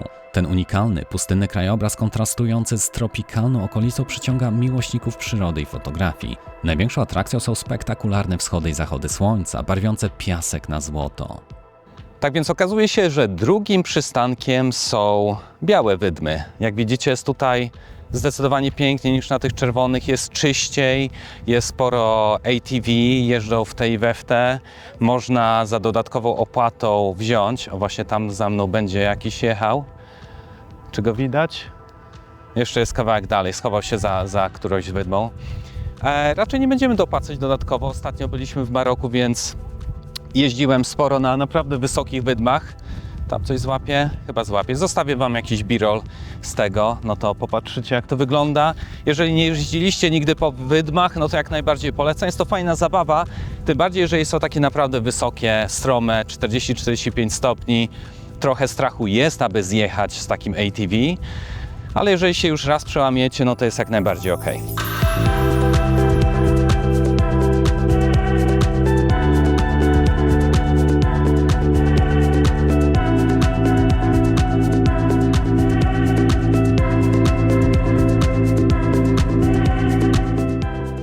Możemy podziwiać aktywnych korzystających z dynamicznych przejażdżek jeepami oraz quadami, a radość z szybszych zjazdów jest aż słyszalna. W porównaniu z czerwonymi wydmami te robią na nas zdecydowanie większe wrażenie. Tutaj naprawdę można spędzić 2 czy 3 godziny i raczej nie poczujecie się znudzeni, zwłaszcza jeśli skorzystacie z opcji przejażdżek. Otoczenie jeziora lotosowego dodatkowo podnosi walory tego miejsca, idealnie łączącego naturalne piękno z przygodą. Kierowcy quadów podjeżdżają do krawędzi, dostarczając turystom dodatkową porcję przeżyć. Piękne jeziorko, ale zobaczcie, że tam na dole idą sobie krówki. Takie piaskowe, pustynne krówki. Muszę przyznać, że kontrast między białymi, piaszczystymi wzgórzami a zielenią tej doliny wygląda przepięknie. Jezioro to słynie ze swojego piękna i oczywiście kwitnących różowych lotosów. Może w tym momencie ich nie ma, ale też jest urokliwie. Tak więc zatrzymaliśmy się przy Lotus Lake. Jest tutaj naprawdę przecudownie. Ogólnie te białe wydmy podobają nam się zdecydowanie bardziej niż te czerwone, które widzieliście jakie były, tak? Jest tutaj przepiękno, bardzo mi się podoba to połączenie. Z jednej strony, zobaczcie, jest pustynia, a z kolei z drugiej strony jest jeziorko słodkie, jest coś tam zielonego rośnie. Wieje tu cały czas okropnie, ale to jest przyjemny wiatr, tak? No bo mamy temperaturę właśnie, chwilę temu chyba mówiłem, no teraz spadło do 28 stopni. Ale jesteśmy na słońcu cały czas. Słońca też dzisiaj mieliśmy dosyć sporo, bym powiedział, najwięcej niż przez ostatnie parę dni. No to z tego względu, że było dosyć pochmurno przez te parę dni. A dzisiaj już tak nie jest. Właśnie jeszcze odnośnie tego, ile dzisiaj mieliśmy słońca, no to możecie to podejrzeć w Lux Hours. Mamy 101 000 już. To jest wykres z ostatnich 6 godzin. Tak więc było jakieś śniadanko, chodziliśmy po dworzu, no i w tym momencie no dosyć sporo, a nie używamy żadnych tych przeciwsłonecznych, tak więc pewnie się sporo dzisiaj opaliliśmy. Piasek jest miękki, sypki i czysty, ale rozpędzony do tej prędkości z wiatrem może spowodować nawet ból na skórze stóp i łydek i chyba im bliżej zachodu, tym wzmaga on na sile. Choć rano jest to podobno mniej tłoczno i chłodniej, silny wiatr sprawia, że temperatura wcale nam tak nie doskwiera. W tym momencie nasz przewodnik odjeżdża, żeby napompować opony. Znajdziemy go później po zmroku. Mamy tutaj około godziny, jeżeli się nie mylę, już zobaczymy. Jak widzicie, jest przed godziną 17, natomiast zachód słońca, tutaj po prawej na dole jest taka ikonka zachodzącego słońca, jeżeli przesunę wskazówki, to jest o 17:57, tak więc mamy w zasadzie jeszcze ponad godzinę pełną na to, aby się podelektować tutejszymi widokami. Posiedzimy, porobimy zdjęcia jakieś takie własne, rodzinne i chyba zakończymy dzisiejszy dzień jakimiś pięknymi przebitkami zachodzącego słońca na tych przepięknych białych wydmach. Zanurzyliśmy się w hipnotyzującym pięknie tego niecodziennego krajobrazu, gdzie surowa majestatyczność pustyni splatała się z kojącą pięknem jeziora, malując w naszej pamięci niezatarte wspomnienie. Otuleni ciepłymi promieniami zachodzącego słońca obserwowaliśmy, jak złocą rozległą, piaszczystą przestrzeń. Ten dzień uwieczniliśmy na niezliczonych fotografiach, które niczym magiczne artefakty będą przywoływać w naszych myślach te ulotne chwile. Przy okazji mam nadzieję, że zdajecie sobie sprawę z kruchości cyfrowych wspomnień i wiecie, jak je chronić, by te nie stały się jedynie mglistym wspomnieniem utraconych danych. Pamiętajcie, jedno urządzenie to zbyt mało. Dysk czy telefon prędzej czy później mogą zawieść. Niewielu wie, że niepodłączany od czasu do czasu dysk SSD traci zapisane dane. Tradycyjny dysk mechaniczny w tym aspekcie jest już sporo lepszy. W przyszłości planuję stworzyć materiał poświęcony bezpiecznym metodom przechowywania cyfrowych skarbów, być może zagłębiając się również w temat domowych serwerów NAS. Jeśli więc jeszcze jakimś sposobem nie śledzicie moich treści, to serdecznie zachęcam do subskrypcji. Młodość jest ulotna, chwile przemijają bezpowrotnie, ale zdjęcia i nagrania wideo mają potencjał, by trwać. Oczywiście pod warunkiem, że o nie zadbamy i choć osobiście lubię podróżować, to nie zapominajcie, że mój kanał w pierwszej kolejności poświęcony jest właśnie technologii. Tak więc pomogę Wam zadbać o ten aspekt bezpieczeństwa danych. O tym, jak segregować zdjęcia, materiał już dawno jest na kanale. Link w opisie poniżej. Dzień dobry moi kochani, witam w kolejnym dniu w Wietnamie. Wróciliśmy wczoraj dosyć późno, jeszcze po jedzonku, piasek mieliśmy absolutnie wszędzie, natomiast w tym momencie o godzinie 7 wyjeżdżamy na kolejną wycieczkę. Tym razem ta się skończy między godziną 14 a 15, tak więc zdążymy odpocząć. Natomiast dzisiaj nie mogliśmy za dużo pospać, ponieważ w tym momencie jest po godzinie 6. Słonko zdążyło wstać jakiś kwadransik temu. Musimy się ogarnąć i jedziemy dalej. Hej! Kierowca zabrał nas pod hotelu przyzwoitą Toyotą. Nic super wyjątkowego, ale jest miękko, jest klima i są nawet szyby w drzwiach odcinające nas od hałasu i nadmiaru wiatru. Serio, uwierzcie, że po wczorajszych kilkugodzinnych wojażach łazem to i podróżowanie polonezem byłoby rozkosznie komfortowe. Tym bardziej, że część drogi była taka sobie. Pierwszy punkt dzisiejszych odwiedzin nosi nazwę Góra Taku. Znajdujemy się pod wyciągiem i właśnie idziemy kupić bilety. Wejściówka upoważnia nie tylko do zwiedzenia przepięknego parku, ale w cenie zawarty jest również koszt wjazdu wyciągiem na szczyt góry. Cena za dorosłego to około 1,80 € lub 7,5 zł. Góra Taku to malownicze miejsce w prowincji Binh Thuan, około 28 km na zachód od miasta Pan Tien. Jest to popularna atrakcja turystyczna, która łączy w sobie piękno przyrody, duchowość i możliwość aktywnego wypoczynku. W przemierzaniu parku na piechotę oferowana jest bezpłatna przejażdżka elektrycznym autobusikiem. Choć jest ledwie kwadrans po godzinie 8, to żar z nieba leje się już w najlepsze. Skoro w cieniu jest około 30 stopni, no to podwózką pod górę chyba nie pogardzimy. Najwyżej później zejdziemy na piechotę. Przy wyciągu widnieje duży napis TTC World, które, jak się okazuje, jest siecią popularnych atrakcji turystycznych w Wietnamie. Kompleks jest więc zarządzany przez TTC Hospitality. Można by pomyśleć czysta komercha, ale szczerze mówiąc, to miejsce jest tak nieskazitelnie czyste, zadbane, doskonale zorganizowane i przemyślane, że komercjalizacja tej atrakcji wydaje się mieć swoje uzasadnienie. Zresztą wystarczy porównać to z wczorajszą wioską rybacką zarządzaną przez lokalną społeczność. Natomiast sam wyciąg jest już tuż za nami, no i tutaj już żadnych dodatkowych biletów nie ma. Na szczyt można dotrzeć pieszo, pokonując 2290 metrów szlaku lub właśnie tak jak my, korzystając z kolejki liniowej o długości 1600 metrów. Wjeżdżając na górę przekraczamy wysokość 400 metrów nad poziomem morza, ale kawałek dalej znowu zjeżdżamy. Właśnie zeszliśmy z wyciągu i idziemy teraz zobaczyć Buddę. No i wszystkie te świątynie, które są podobno takie słynne. Zobaczymy, czy warto. Tak sobie idziemy i słyszymy przygrywającą muzyczkę wietnamską i tak się zastanawialiśmy, skąd to granie? No bo skąd? A jak się okazuje, zobaczcie, jest tutaj napędzany światełkiem słonecznym głośniczek. Nie wiem, czy to leci z karty SD, czy może jest odbierane radio jakimiś falami, albo czy jak więcej z głośniczków sparowanych. Docieramy do schodów przed świątyniami, których wejścia strzegą dwa marmurowe stworzenia, często zwane chińskimi jednorożcami. W tym miejscu warto zaznaczyć, że w kulturze buddyjskiej zwyczajowo korzystamy z bocznych wejść. Nie walimy na chama środkiem, ponieważ główna brama jest uważana za świętą przestrzeń, symbolizującą serce świątyni. Boczne wejście jest wyrazem pokory wobec Buddy. W buddyzmie w ogóle kładzie się ogromny nacisk na skromność i unikanie arogancji, a boczne wejście przypomina wiernym o pielęgnowaniu właśnie tych wartości. Wyjście środkiem jest już dozwolone, choć i to zależy od okoliczności. Nad lewym wejściem widnieje napis życzliwość, a nad prawym mądrość. I ty wybierasz, które wejście preferujesz. Na tabliczce jest napisane, że zanim wejdziemy do świątyni, powinniśmy wykonać rytuał oczyszczenia, chociaż umycia rąk oraz twarzy. Tak więc to właśnie zrobimy. Tabliczka informacyjna wyjaśnia, jak przeprowadzić rytuał oczyszczenia. Wspomina, że czysta woda z góry Taku niesie naturalną energię i spokój. Przy pomocy bambusowego czerpaka delikatnie nabieramy czystej wody i obmywamy nią ręce oraz twarz, co ma oczyścić nas z codziennych trosk i przygotować duszę na medytację.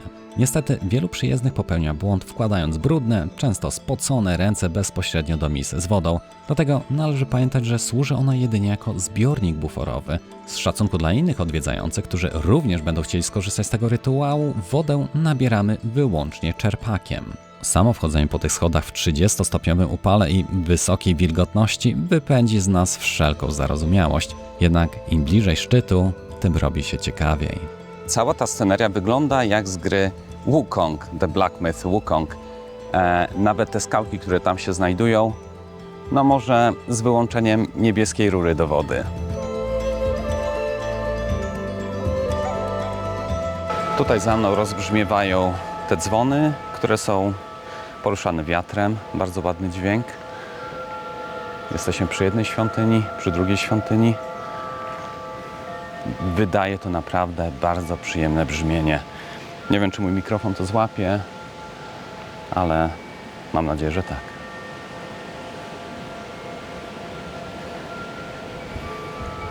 Znowu wieje trochę mocniej.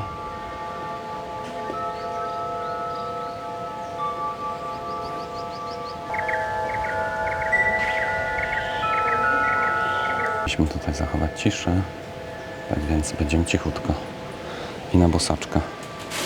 Jeżeli nawet przyjdziecie tutaj w krótkich spodenkach albo w spódniczce, no to można się zasłonić.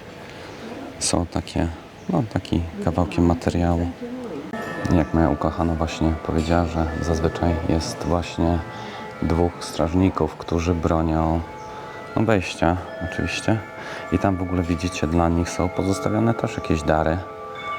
No jest to normalny, powiedzmy, zabieg, żeby zadowolić bogów. To się nie marnuje, jak już jest całkiem dojrzałe, no to można jak najbardziej zjeść i zamienić, dać bogom coś innego. Przechodzimy dalej, natomiast rodzice mówią, żeby nie deptać drewna, więc trzeba przejść przez drewno. Świątynia jest naprawdę przepiękna. Cudownie to wygląda z tym ciemnym drewnem. Wszędzie. Tutaj coś, co wygląda na boginię o wielu twarzach. Mogę się mylić, ale jeżeli coś znajdę, no to podrzucę na dole jakieś wyjaśnienie. To mi wygląda na coś podobnego do Shiwy. Tutaj widzimy kolejne statuetki i kolejne dary dla nich. Ta postać wygląda ciekawie, jak jakiś podróżnik ma tam jakiś kijek i pseudoplecaczek, jakąś torbę na plecach. W ogóle mu zostawiono bardzo fajne ciasteczka. Lubię je, ale strasznie tłuczą, bo są po prostu maślane, chrupkie ciasteczka. Mega pyszne. Tutaj pewnie część z Was może się zdziwić, że mamy RGB światełka i tam jest swastyka, ale nie, to nie jest swastyka, to jest taki specjalny, już się przerzuca, to jest taki specjalny znak Buddy, który się nazywa One. How do you call it? One? Like English one? Zaraz Wam pokażę, jak to one wygląda. Tutaj mama skorygowała, że to nie jest one, tylko to jest 4, 4. Tam macie po chińsku, natomiast tutaj swastyka w buddyzmie jest symbolem pomyślności, harmonii i wieczności, w przeciwieństwie do jej nadużycia w XX wieku. W tradycji buddyjskiej symbolizuje pozytywne wartości, takie jak dobrobyt i duchowe oświecenie. No, tak więc tam też widzicie, jest to 4 i jest to znak pozytywny. Tak więc, żeby nie było później wątpliwości. To, co słyszycie, naprawdę nie jest żadną podłożoną ścieżką dźwiękową, tylko jest tymi dzwoneczkami. Daje naprawdę przyjemny vibe temu miejscu. Tutaj możecie zobaczyć, że w tej wieży na każdym poziomie znajduje się posąg.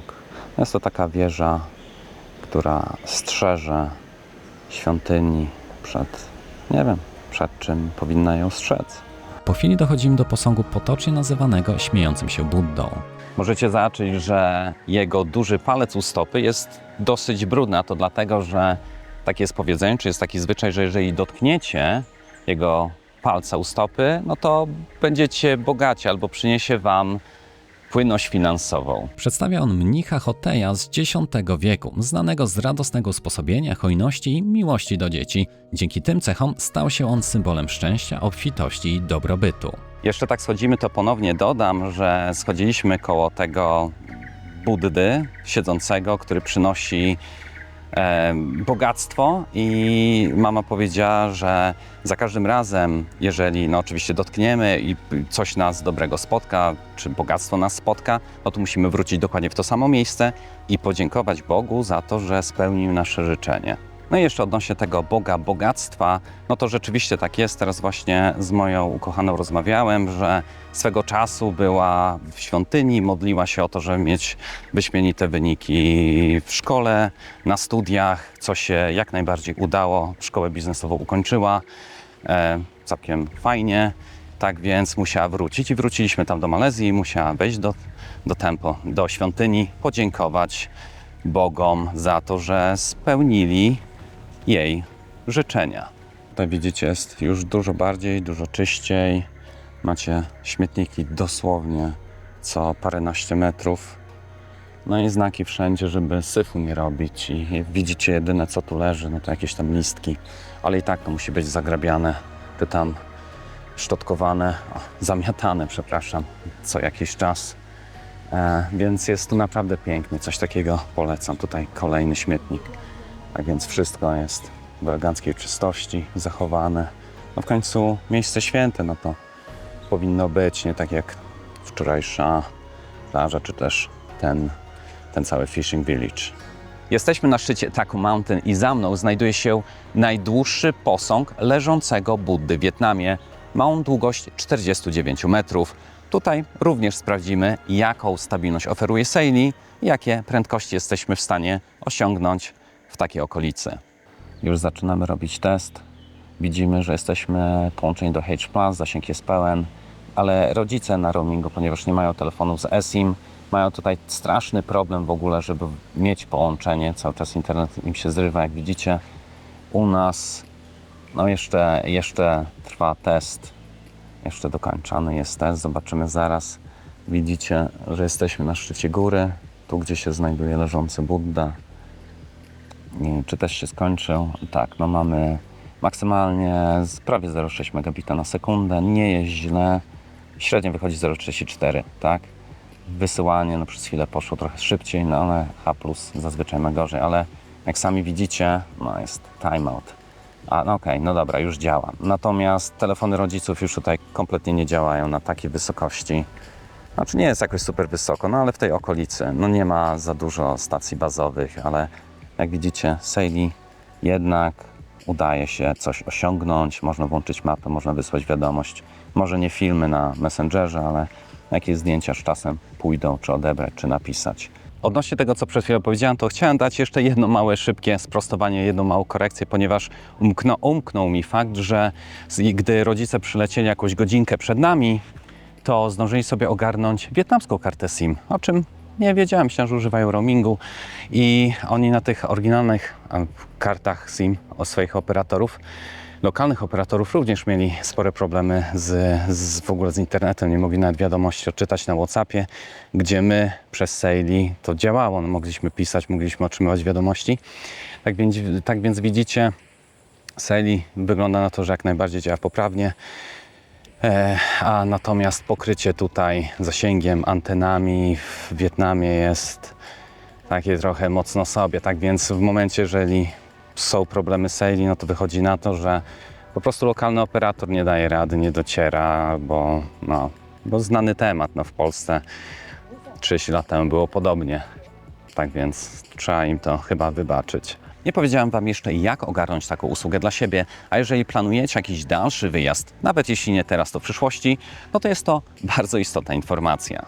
Wejdź na stronę saili.com / Techmaniac HD, ewentualnie kliknij link znajdujący się w opisie. Pisz tutaj kraj, do którego się wybierasz, zdecyduj, który pakiet najbardziej Ci odpowiada i przejdź do kasy. Wyświetli się podsumowanie, ale koniecznie upewnij się, że kupon zniżkowy został aktywowany. Gdyby nie stało się to z automatu, to kliknij jego pole i wpisz Techmaniac HD. Zobaczysz, że cena spadła o 15%. Tak byliśmy zajęci posągiem śpiącego, leżącego Buddy, że prawie przeminęliśmy coś takiego, Jest to kolejna odnóżka, kolejna dróżka spod tych schodów, na których byliśmy wcześniej, tak więc na to też warto wejść i zobaczyć. Tutaj widzimy kolejną bramę. Tym razem wiem, żeby środkiem się nie pchać. No naprawdę byłaby lipa, gdybyśmy przegapili i to miejsce, bo tutaj jest też przeurocze, zaraz wejdziemy do góry. Tutaj w ogóle znajduje się posąg przedstawiający Boga, który uratował tych ludzi, nie wiem czy wszystkich ludzi, czy tylko tych ludzi z tej góry przed jakąś chorobą. Tutaj już widzicie, siekiera się robi, 29 stopni, czuć jak 32. Jesteśmy miejscami na słońcu, miejscami w cieniu, ale staramy się w miarę uciekać do tego cienia. Przed chwilą przy tym stoliku siedzieli sobie mnisi, chillowali, spokojne, przyjemne życie, bez mrozów, czy bez problemów, no tego nie wiem, ale fajna miejscówka na to, żeby spędzić część swojego życia lub całe życie, jeżeli kogoś to kręci. Wdrapujemy się wyżej. Powiem szczerze, że można się odrobinę zmachać. Tak, idąc na słońcu, blisko tych 30 stopniach. Piękny zapach. Czuć kadzidełka. Muszę złapać oddech, dajcie mi chwilę. Ciki zdjęte i wchodzimy do kolejnej świątyni. Słychać wszędzie ptaki. A widzicie kadzidełka, które tak mocno było czuć nawet z zewnątrz. Tutaj kolejny posąg Buddy. Tam w oddali kolejny. Zaraz zjeżdżamy na dół do tego miasteczka, pochodzić tam trochę. Natomiast no, tutaj jak widzicie jest restauracja, tam wcześniej były jakieś takie sklepiki i jedna taka refleksja naszła mnie trochę na myśl, z którą pomyślałem, że może się podzielę.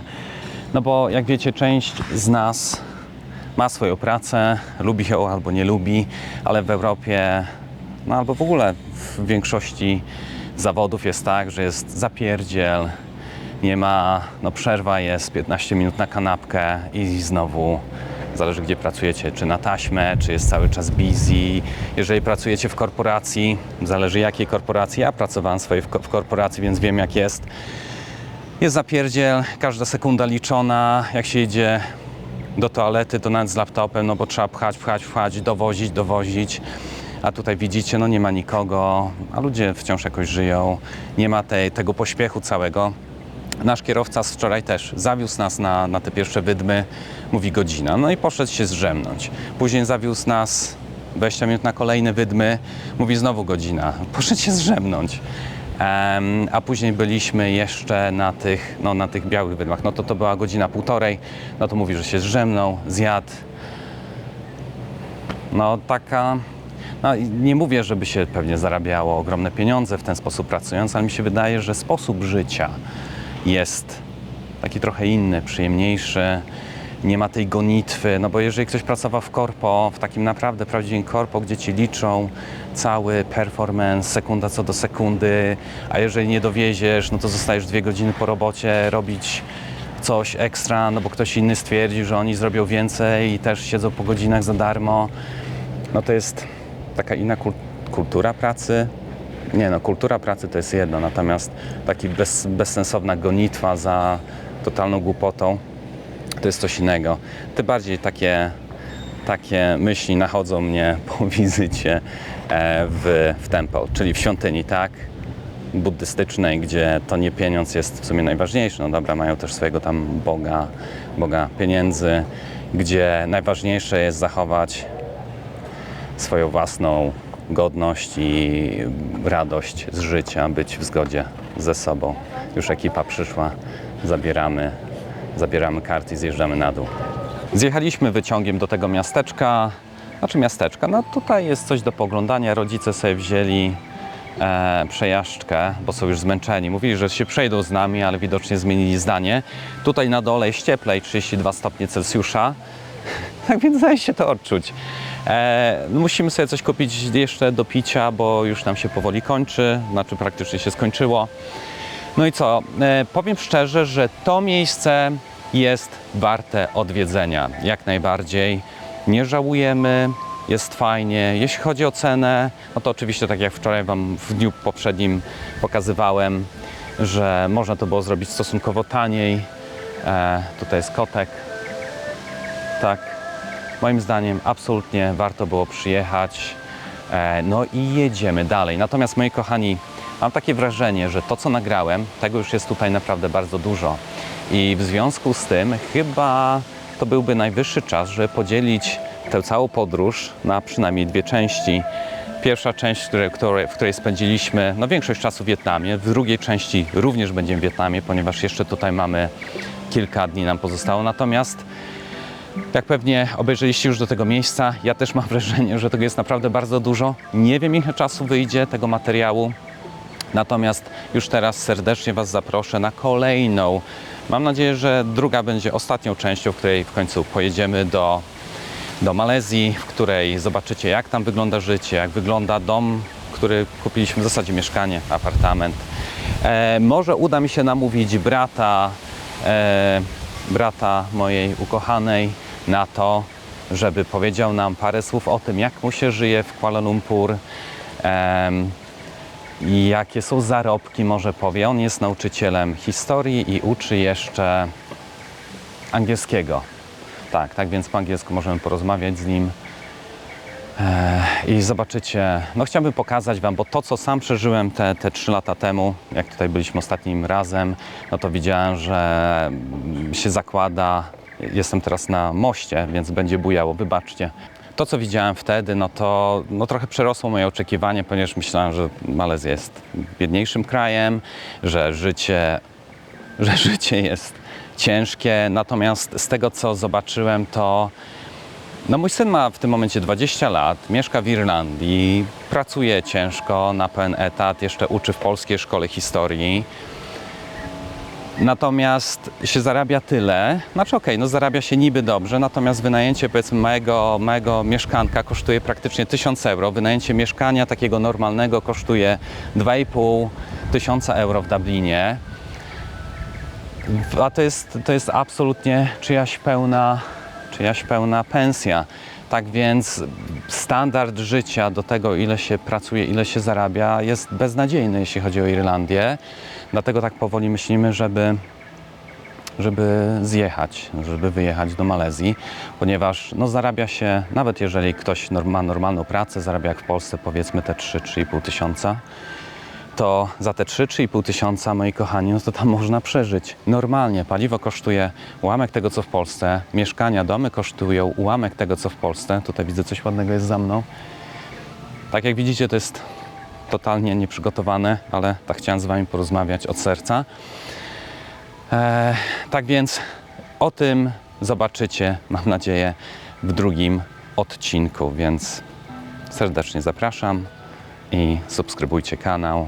Zostańcie ze mną. Pamiętajcie, że na moim kanale to przede wszystkim robimy techniczne, technologiczne rzeczy. Jest to pierwszy taki film z wyjazdu, więc przepraszam, jeżeli coś tam się Wam nie podoba.